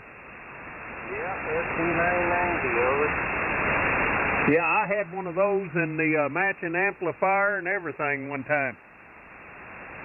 Yeah, it's a solid old range, man. These things are good like cans. They weigh about as much as one too. They sure do. Best I remember about it. It was a pretty radio too, I thought. Yeah, it's in really good shape. It's not all scratched up. All the lettering still real good shape. I mean, it's great. All the lights up in the meters. They can might need a little cleaning, you know, a little maintenance, but other than that, it's in pretty good shape for a big. You still got that 30S1? Yes, I do. Oh, yeah. We've got 221, 30S1, National 2000. I still got them all. You got a nice looking setup, man. KO4EBI. W9QNE is 50. I got a lot more great rigs on there that's not even on there. W9ATB 50. W9OCL. KG8Y. DJ5DOF. Tim, are you hearing him? Yeah, it wasn't first. It started coming in loud and clear there. Still hollering, but already coming to power off the hose. I don't hear me in Louisiana. I don't know, Tim. You've come way up here in Middle Tennessee. Richard, are you hearing Tim in Louisiana? Yeah, he's not real strong, but yes, I do hear him.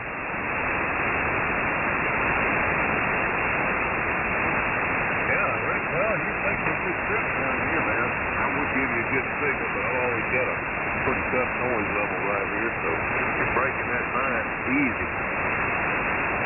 Yeah, cause you're 5'9", almost 10 over, and just a little light, but you're copyable. 10-4, and where are you? I'm in Bushmore, Illinois. It's northwestern or central. Peoria's at. I'm about an hour away from west of Peoria there. Yeah. Well, you're doing a good job down there. I'm surprised I can talk to you on this barefoot icon. Yeah, I'm only doing 100 watts myself, so yeah, it's possible. You have the worst signal I've ever heard. We had never heard that one before. It's amazing, actually. Yeah, I'll tell you what, these headsets are awesome. I mean, they're very impressive, no more than what they are. Like I said, I ran my own 49-to-1 transformer and built it into a nice little box. And, you know, got some good marine grade wire and started stretched up into a tree in the back there. I think it's about 40 feet, kind of like an inverted L orientation there.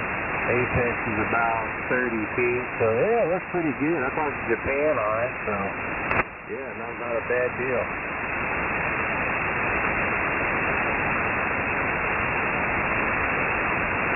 Alan, you heard him good?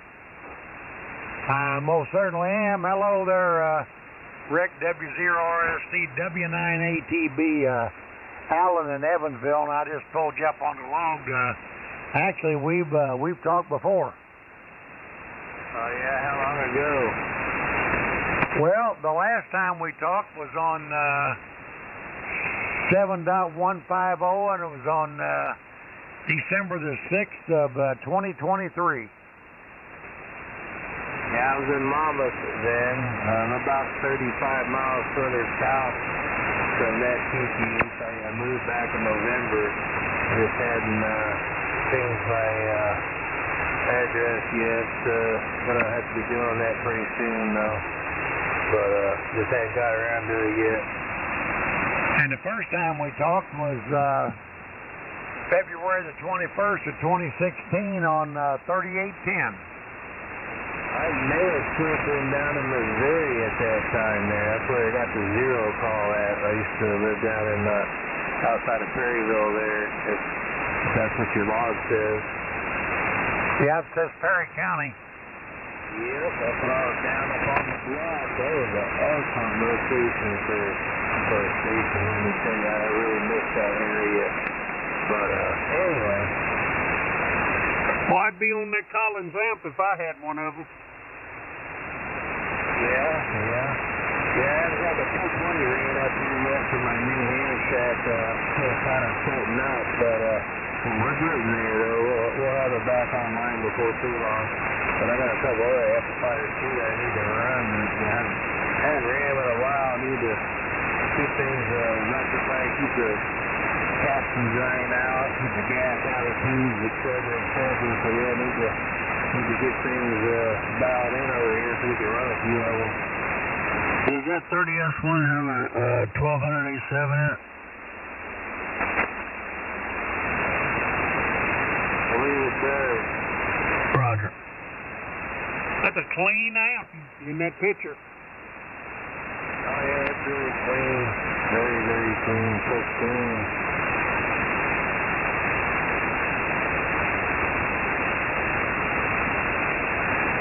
Tom, are you hearing him?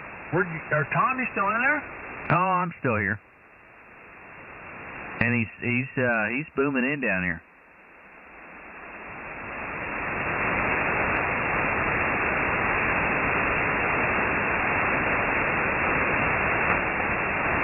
You guys thinking this microphone I'm on, does it sound pretty decent? It's an InRed DMS-1. It's like a desk microphone with an XLR style type dynamic chordoid mic on it.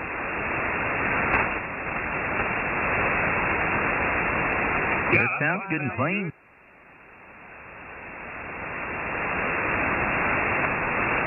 Not too bassy or anything, is it? No, not to me.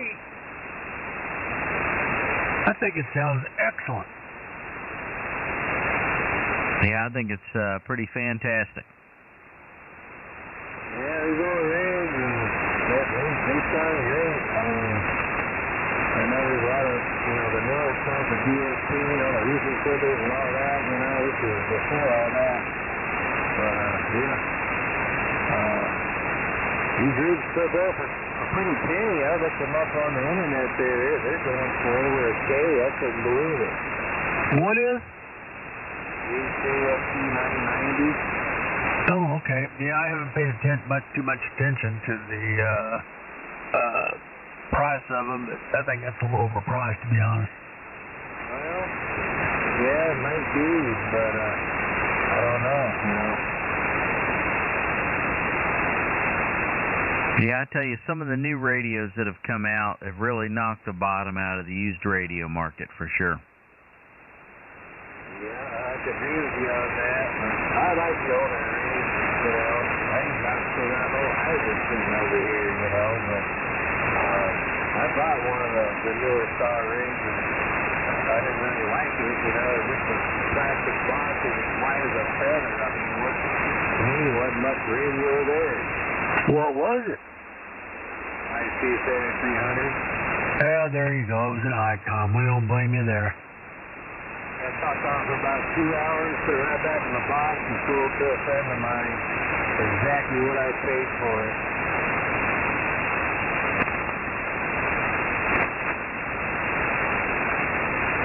Well, you have an amazing signal, and I'll be back in a little while. I'm shocked only running 100 watts.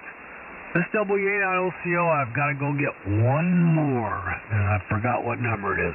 I knew you had one more left in you. This antenna's looking has a lot to do with it. This antenna's great.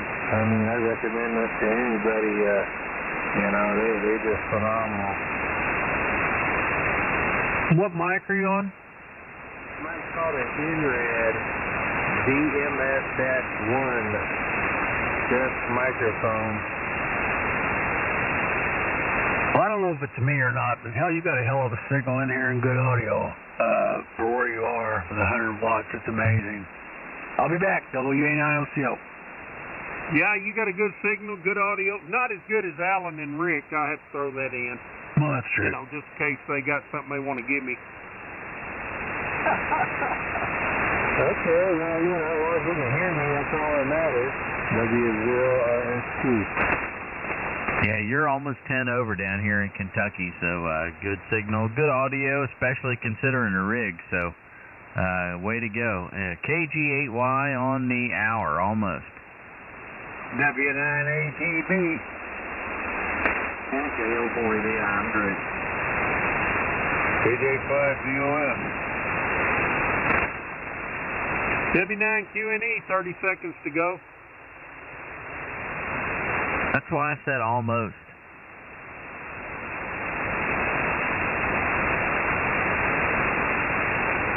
I was trying to talk on the Drake net early. All these damn clocks went to buzzing.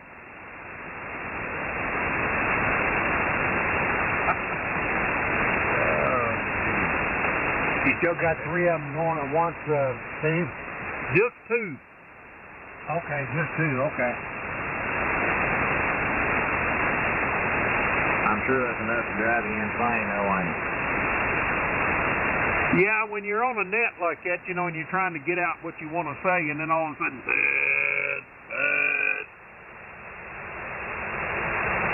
yeah, I can imagine so. I live close to some railroad tracks, man. Once in a while I get a freight train coming through on me.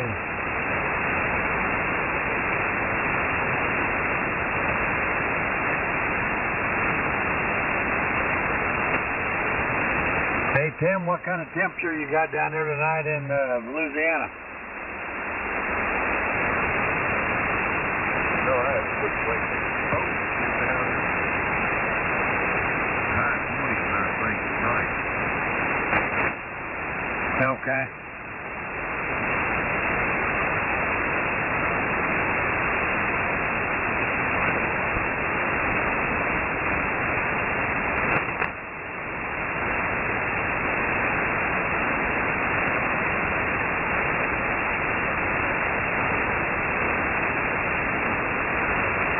Why I got a 10 over noise level. I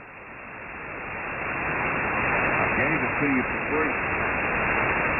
I don't either. Inferior equipment, Alan. He's probably got his preamp on. He's running the same crap we are. We're running about an 8 noise floor, but you guys are 10, 20 over, so. Yeah, I've got about a 6 right now. Well, I got the IPO on amp 1. Turn it off. Oh, yeah, turn the amp 1 off, put it on IPO. You don't need that crap. That did help. Oh, it's gonna. Why'd you have that on for? Hell, I don't know. Are you having trouble hearing me and Alan or something? Oh, no, y'all are delicious. He was trying to hear Danny. I guess. I still got an 8 noise level. Why hell throw a little attenuation in there? Well, hit your VC tune button. Well, but then I can't tell what anybody's signal is. Oh, man, why'd y'all make me look? I'm supposed to get down to 18 tonight. Oh, cry me a river. Goodness gracious. Noise level here is a 4.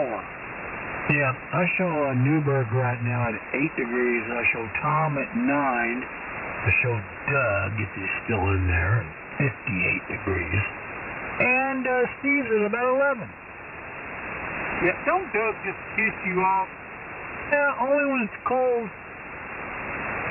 Yeah, when it's down there and needs 112 in the shade, then that don't make me too mad. Or the hurricane. 65 Gulf Mike Tempe. I got -1 here. Brr.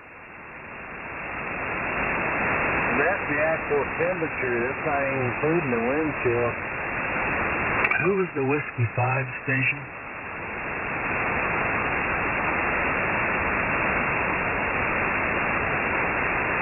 Kiara's read the Whiskey 5 station over. Guess I was hearing things. Must be the alcohol. Delta. In there. Double, triple. Go ahead. I heard somebody.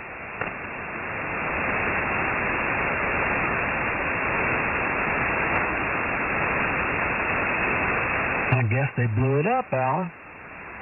Evidently.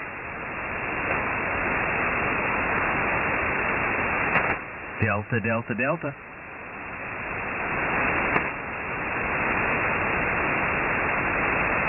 Hey, Steve.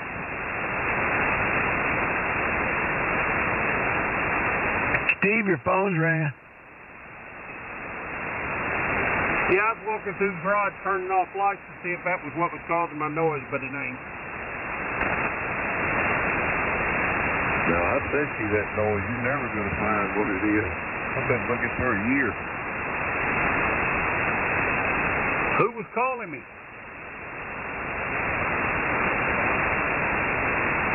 KJ5DOF. Oh, did you get your Drake going? No, I haven't worked on it. I'm still waiting on a couple of parts for it. They should have been in yesterday. It'll get them in next week. You listened to the Drake net today? No, I didn't make it. Down in South Florida, the stocks didn't have this whole thing. Yeah, it's a pretty good net today. 40 meters was pretty quiet. Have you decided which event you're going to tomorrow? There's like two big events, the inauguration and a birthday. I'm probably going to stay in the house. It's cool. Or come out here in the garage and play like I did all day today.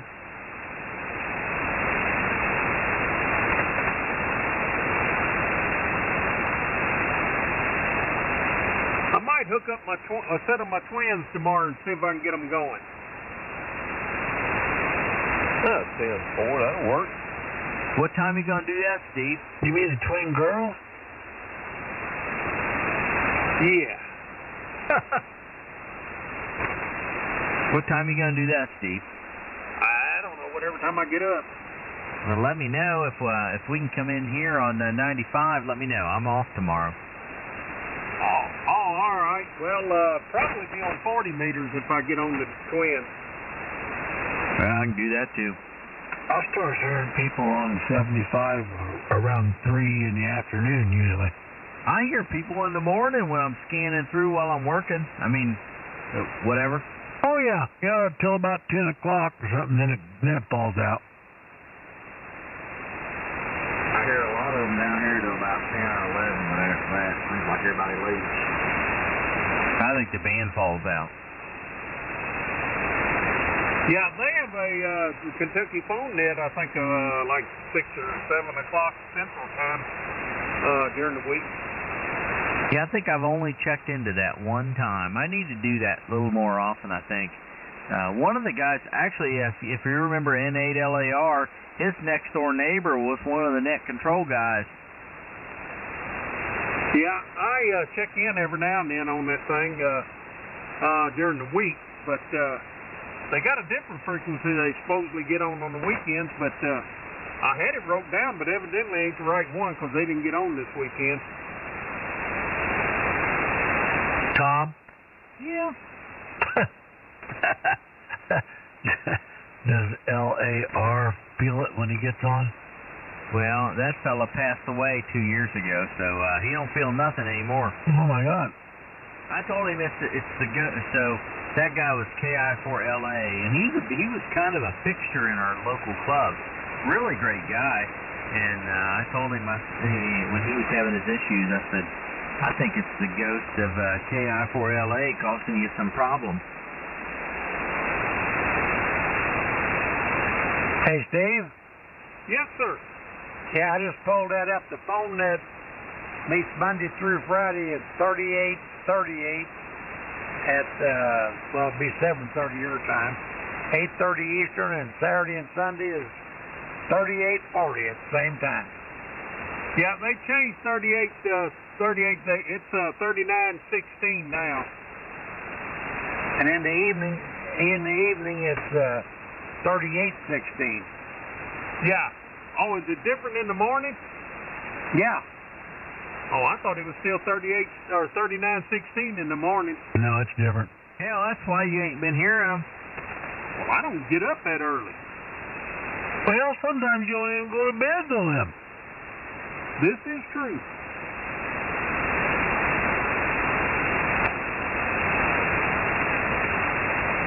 Hey, Rick. Yeah, I might not even go to bed till then either. Or, well, if I pass out. Go ahead. So occasionally I hear some stuff on HF, you know, people throwing phonetics around. Do you remember the old SNL skit for the Tri-Delta girls? I might tomorrow. But not right now.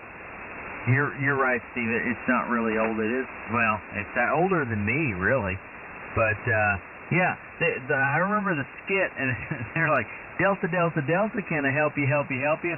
So every now and then I hear some stuff, I'm like, man, I just so want to key up and say that. You know, being you said Delta, Delta, Delta, yeah, that rings a bell, but I'm having a hard time figuring out what radio I'm on. Delta, Delta, Delta, can I help you, help you, help you? Hey, before we be out 10 after. KG81. Mark, you working tomorrow? That will be a negative. All right, we'll hear you then. Well, yeah, we wouldn't hear you if you was working.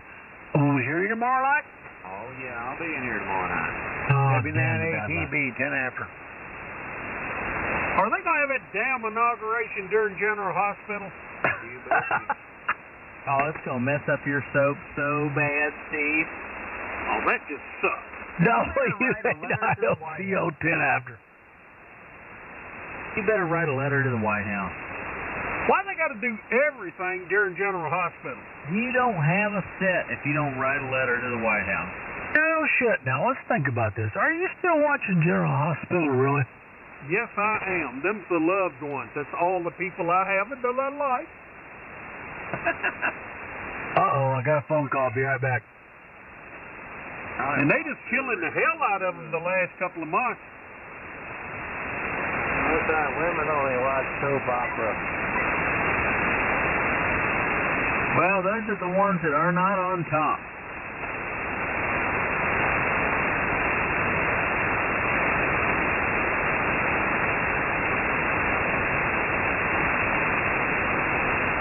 Poor Michael, he got burned up the other day. I don't even understand what you're talking about. You're saying words, I just don't get it. Here, now watch the way my mouth moves.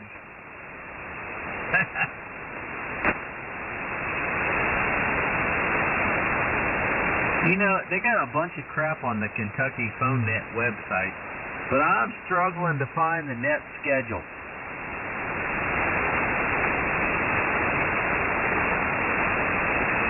Monday through Friday, 38:38, 8:30 Eastern. Saturday and Sunday, 38:40, 8:30 Eastern. Every evening, 38:16, 6 o'clock Eastern. Well, it's 5 o'clock in the winter. Oh, yeah, 6 o'clock Eastern. Duh. Hey, you're not Eastern, Steve. I know, I'm so central. I got that wrote down here, but now they wasn't on 3840 today, this afternoon. You guys doubled. I was asking, is this from last year that the time change fluctuates back and forth, or what I'm saying is when it goes up this time, is it supposed to stay that way? I don't know officially. I don't think so, not as far as I know. I thought they had voted on that and it was supposed to go up this year, and when it moves back forward, it's supposed to stay in that position, but maybe not. Nah, I don't think it's been voted in yet. Yeah, that figures. I wish they quit moving it around. You know, there is one state in the union that their time doesn't change. Is that Arizona? That would be Arizona. That's what I was thinking, Alan. They're getting pretty serious about doing that down here in Florida. I don't know if it'll happen or not. I wish they'd move it up the hour where it is in the summer and just leave it right there. Hey, Steve. Yes, sir. I got a bit of trivia you might be interested in. You go, boy. The most watermelons crushed by the size for a female in 1 minute is 5. Okay.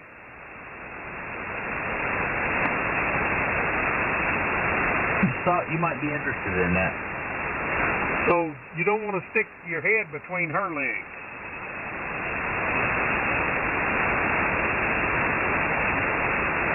Is that what you're trying to say? I don't know if you would want to or not. You just might die happy. I don't know. Where in the hell did you come up with that? I was scrolling on Facebook and that was the thing. I'm sorry, Tom. I was in the kitchen. What was that now? The most watermelons crushed by a female size in 1 minute is 5. I've never actually looked for that stat. I never thought about it. It was just on my feed, and I thought, you guys would probably be interested in that. What kind of things are you looking at to get your algorithm tuned up to receive such a thing? Dude, my algorithm is messed up. 5? Is that all? You better be careful, Tom. That stuff will rot your brain. That's the thing. I don't look at any of that crap. I bet get that ones wasn't that, on the feed County that show up and they're like showing stuff. I try to hide it. The thing, the last thing I want when I hand my phone over to my kids is them to see weird crap like that. And anyway, so I try to hide all that crap, and then I get this. Hey, there you are. I'll fix you right up.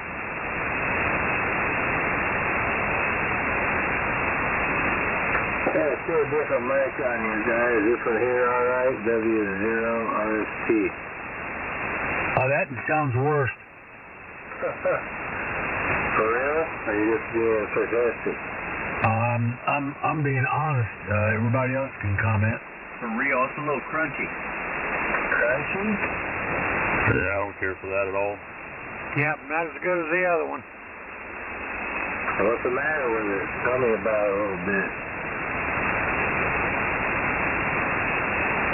The fidelity is just not there.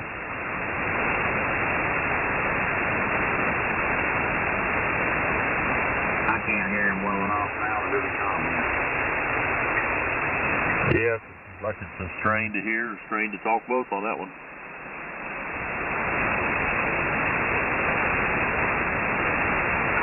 Alright, let's try this one here. You hear this one? W0RST.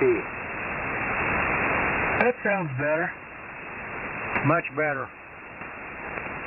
Better. Is it the same rig you were on earlier? Yeah, same rig.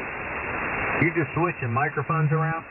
Yeah, I just tried out a different mic, that's all. That one sounds all right. Okay, with the one I just had there a second ago, no dice, huh? No dice. Okay. Well, at least this one here is all right, then. Well, tell us what you're doing. Tell us a different mic. This mic here is called a B800. It's actually a condenser. It requires a negative 48 fan volts to run. Okay, yeah, I think Alan's got 3 of those in the drawer, don't you, Alan? Yeah, I got 4 or 5 of them in the drawer. The B800? I'd have to dig them out and look, but probably. Yeah, some kind of Zing-U. It's like a weird brand name, some kind of Japanese animal, but a friend of mine gave it to me, so I thought we'd try it out, see how it'd work on the ham set there.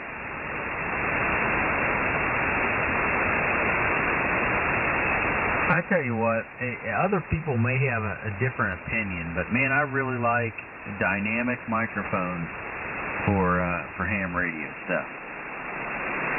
Yeah, I agree with you. Some condensers sound pretty good, though, just depending on what rig, but yeah, I agree. I just like the name. Dynamic. Well, it's more dynamic. Dynamite. I never did like that guy. Oh, come on now. JJ? wrong with JJ? He's kind of goofy. Who are we He's a talking thief. about here? Say what, Steve? He is a thief. He used to steal stuff the first season. Yeah. Hey, Tubbs, A gourd head. ever tell you about the time I actually met him? You gotta be kidding. Serious as a heart attack. Where were Met him you? in the men's bathroom at the Stardust Hotel in Las Vegas, Nevada. We took a whiz together. Was you checking out his unit? We didn't get that close, but I sure did. Was your sword fighting? I'll be damned. About 35 years ago. So, you recognized him and said something to him, or what? I recognized him. I didn't say anything to him. Yeah, it could have been an imposter. I don't think so. Did he have a crazy hat on? Actually, he did have some kind of hat on. I don't remember what it was. That's him. I know it was him. I know what he looked like. Well, the hat proves it. Oh, my word. Oh, Tom, hell of a lot of help you are. I don't even know what to think right now. I think I'm fixing to bail KJ5DOS. It's about that time, ain't it? Come on now. Yes, it is. I'm still trying to figure out how to get these damn satellites up. You got to rub on them. Hey, Tim, have a good night down there. Steve, Rick, all the rest of y'all in there, y'all have a good one, man. I'll probably see y'all in there tomorrow night. KJ5DOS, clear on my final. All right, Tim, 73, buddy. Good hearing you. 7-3, Sam. Have a good evening. W98EB. Yeah, 73, Tim. KG8Y. 7-3, man. Have a good night. Better tomorrow. W9. Q&E. Good night, 84XL. Why, there's Doug. Yeah, I've been bouncing in and out a little bit. Yeah, hell, he's been here for hours. He's been in and out. I come in around 9:30. Because if he'd have heard what y'all saying about him a few minutes ago, he'd have done been in here. Hey, I got come on. Yeah, didn't bother me. Come on now, Steve. Don't be telling that crap. Even if it's true.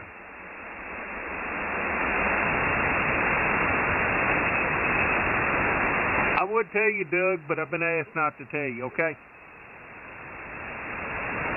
That's okay. I'm sending a T-shirt to you on Facebook here. I think you might want. Oh, crap, man. My SWRs are down. Not good.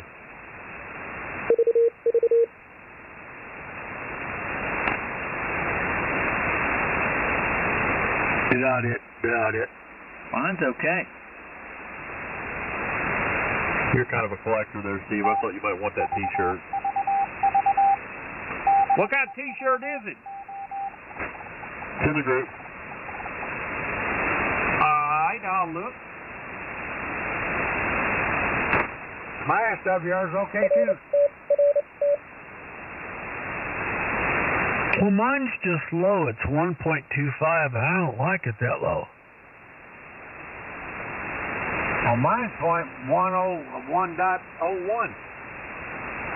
Rick, you need to get on DX Engineering and see if you can buy you some swars. How much what is it? What's a square cost now? Well, I never have any. I haven't looked for a while. Well, but don't you want some? I'm okay without them. I like to have at least a 1.5. Yeah, RST, are you leaving? No, just put down another mic to insure SDR 60. Oh, hell, Alan's got a drawer full of those, too. Heck, I got one of them, too. That actually sounds really good, though. Those are good mics. Yeah, it does sound good. Yeah, these are like top notch, in the audio world, so I thought I'd give it a shot. Sounds good. Better that other animal? Oh, yeah. Oh, yeah. Big time better. Up. Better than the first one? Oh, exactly. Sounds really good. You know, it's funny, I was talking to somebody today about that, doing music stuff and that. And the SM58, I'm not a huge fan of the SM58. I like them, and they're great mics. But they have, the proximity effect is really bad on them. But the thing they're good at is consistency. You can beat nails in, and they just sound consistent as ever. Yeah, they talk, that's for sure. That's what we run at church for the worship team. They all run SM58s and wired, wireless. We got a whole mix of different things, but and they're just solid performing microphones. They're not the best by any means. If you put something that's really good in place in front of one, they're way better. But the SM58s you can rely on them, and that's where they get their reputation. Yeah, it's $100 mic, so. And it is the best one I've heard you on so far. Alright, well, probably run this one then. That's what I'm trying to figure out. This one's going to match up the best with 990 Is it plugged right into the radio? No EQ, no other kind of equipment? No. Well, this in-red deaf mic bass, it's set up for XLR, so I was just swapping them out, and just using the same bass, but yeah, no equalization or preamps or mixers. That's just straight mic in the rig. Okay, yeah, that's perfect. It sounds natural and clear and very good. What kind of radio was you running again? I missed a while ago. A2 FT990. Oh, okay.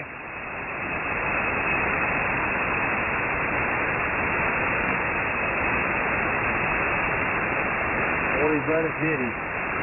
Is that a 100-watt radio or a 200-watt radio? 100-watt rig.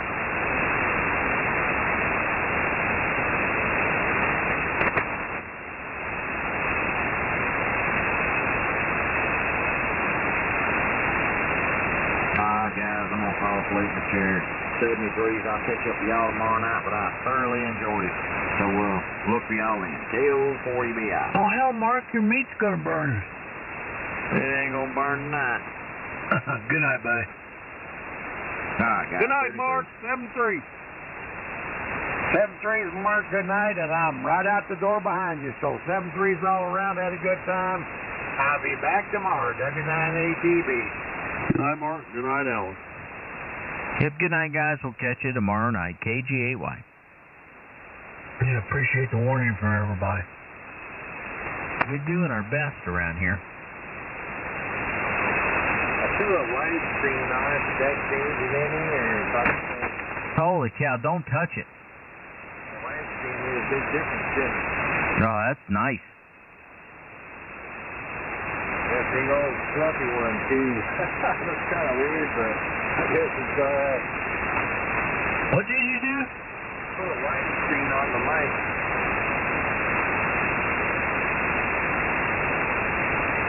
Whatever you did, don't undo it. Yeah, what I'm talking about, the widescreen, the foam that you put over the end, The condom? Okay. Yeah, we call them bozos around here. Bozos?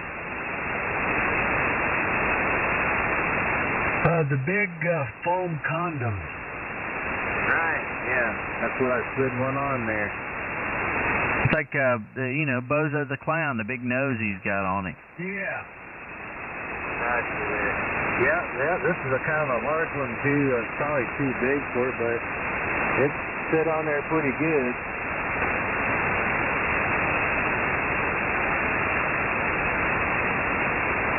Well, you found the perfect matchup, I think. All right, sounds good.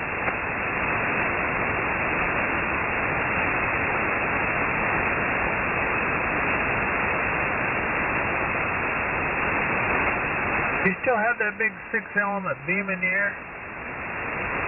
No, I was running on my home brew antennas. It's no longer in service. I ran that thing well over a decade, and it worked great. Sit on that mono bender for 10 meters. I'll tell you what a performance. No blame. Roger, yeah, I have 5-element up on 24, 28-foot boom one time, and they're great antennas. Double. My dad had a couple of his garage roof. Well, it looks pretty up there, that's for sure. Yeah, it did great. I made plenty of contacts on that thing, that's for sure. A lot of people think it's a lost periodic. I bet I don't know how many people ask me if it was a lost, but nope.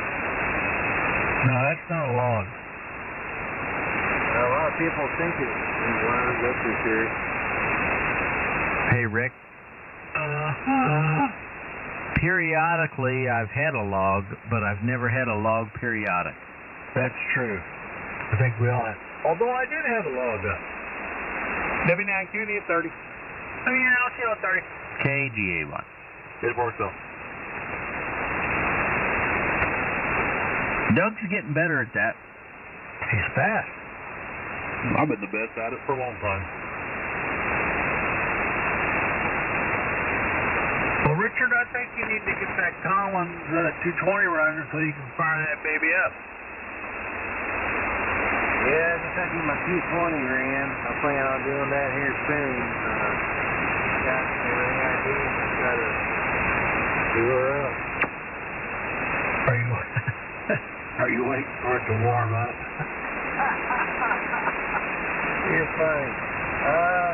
Kinda. I mean, just gotta get the right mood, get a little, want to, but I'm still, arranging the tack. I mean, I got so much stuff in here I gotta go through, and it's unbelievable.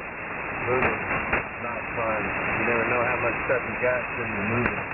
No, I understand.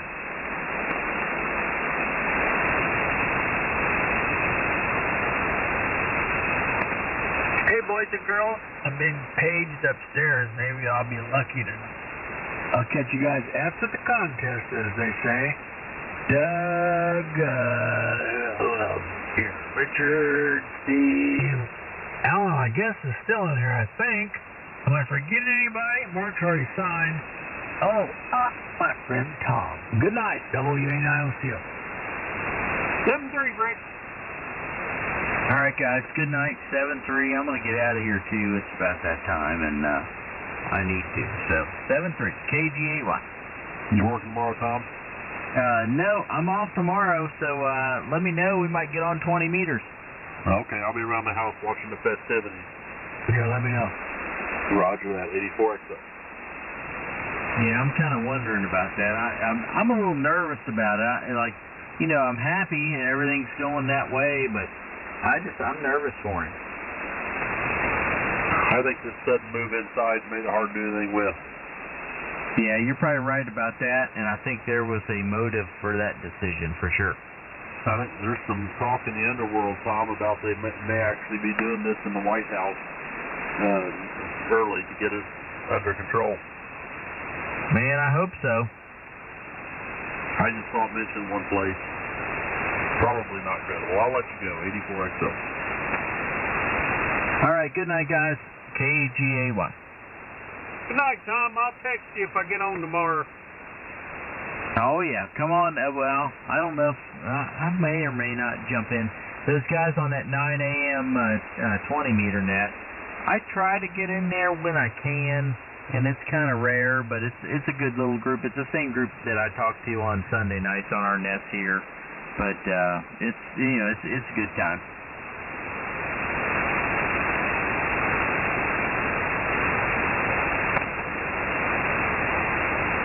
Yeah, I don't know. It'll be middle of the day before I get on.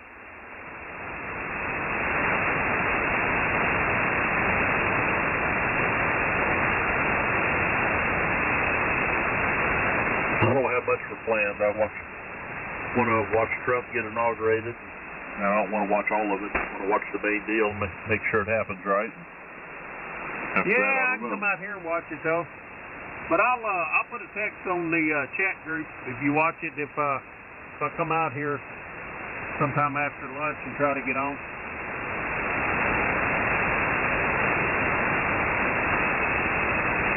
Steve, do you keep some heat on there in the shack all the time? I know it's cold up there right now. Yeah, I heat the whole garage. I've got one of those mini splits out there.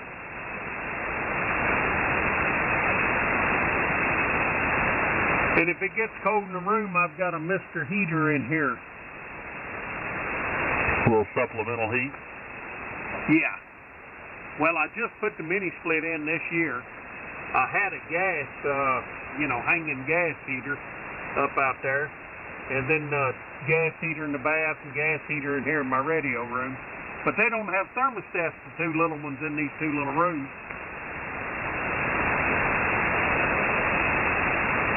Does your mini split keep up pretty good when it gets cold, real cold?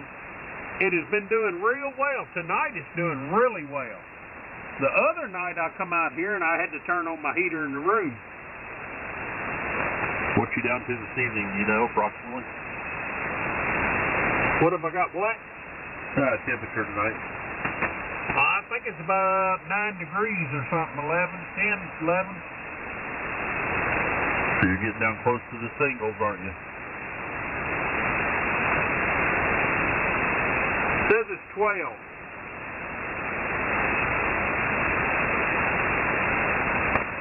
Well, I got some water dripping. It ought to be all right, but only thing is going back in the house, I got about a 30-foot walk, and it's cold. Yeah, that don't sound like fun. -1 up here. Well, we don't have no snow you got to walk through, so that's all right.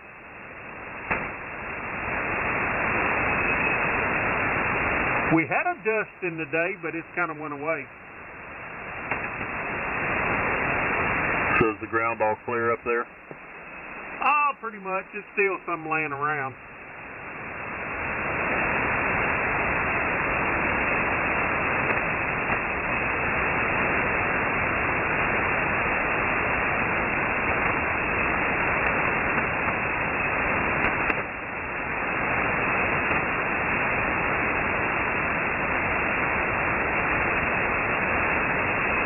Probably go out to the house sometime in the morning and then maybe late afternoon, just check on the tile guys, see how quick they're moving through that. Oh, if they got guys, if they got some Mexicans working shifts, they'll have that done in no time.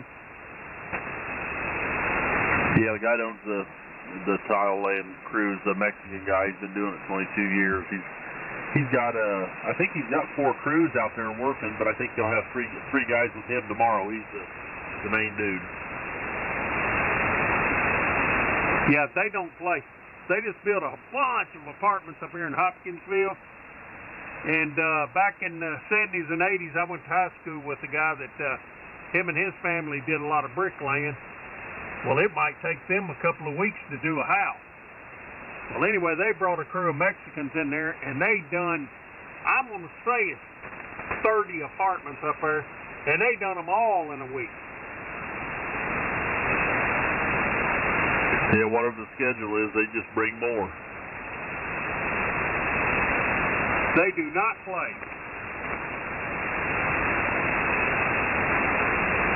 You know, these guys down here, they seem like they work hard and they stay fairly busy, and they're just real happy to have work. So that's what they always say, just blessed to have work, blessed to have work. Yeah, about,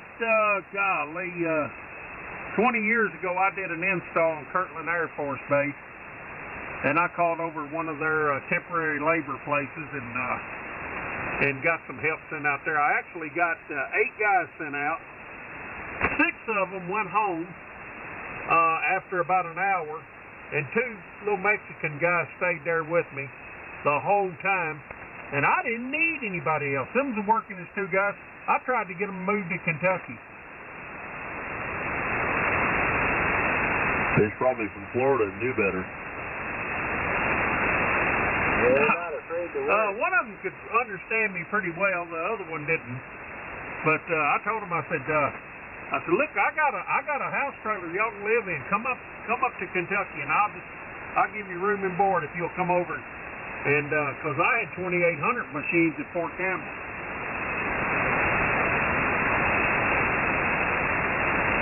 And I had an appliance store, and I was flipping houses.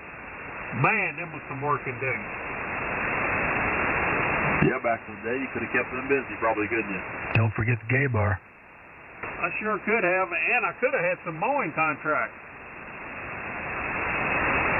Always listening. Oh, I knew he was still there. Yeah, you missed the other guy that's listening.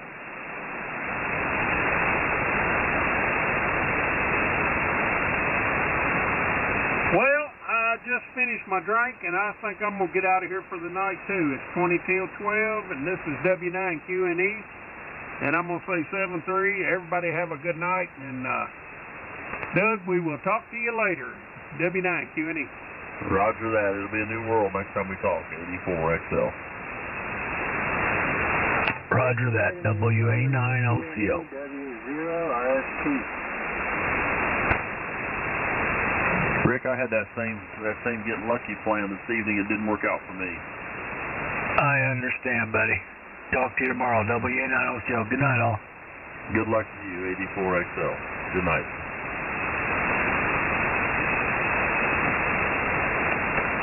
Well, I appreciate you guys helping me out with my microphones. I think I'm going to jump out too. It's been real. We'll catch you all another time. W0RST, Bushville, Illinois.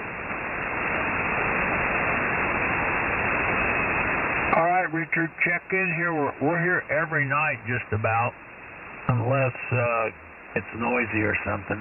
But good hearing you. WA9OCO. Yeah, we'll come back and check you guys out. It's like a great bunch of guys. So, yeah, we'll be back.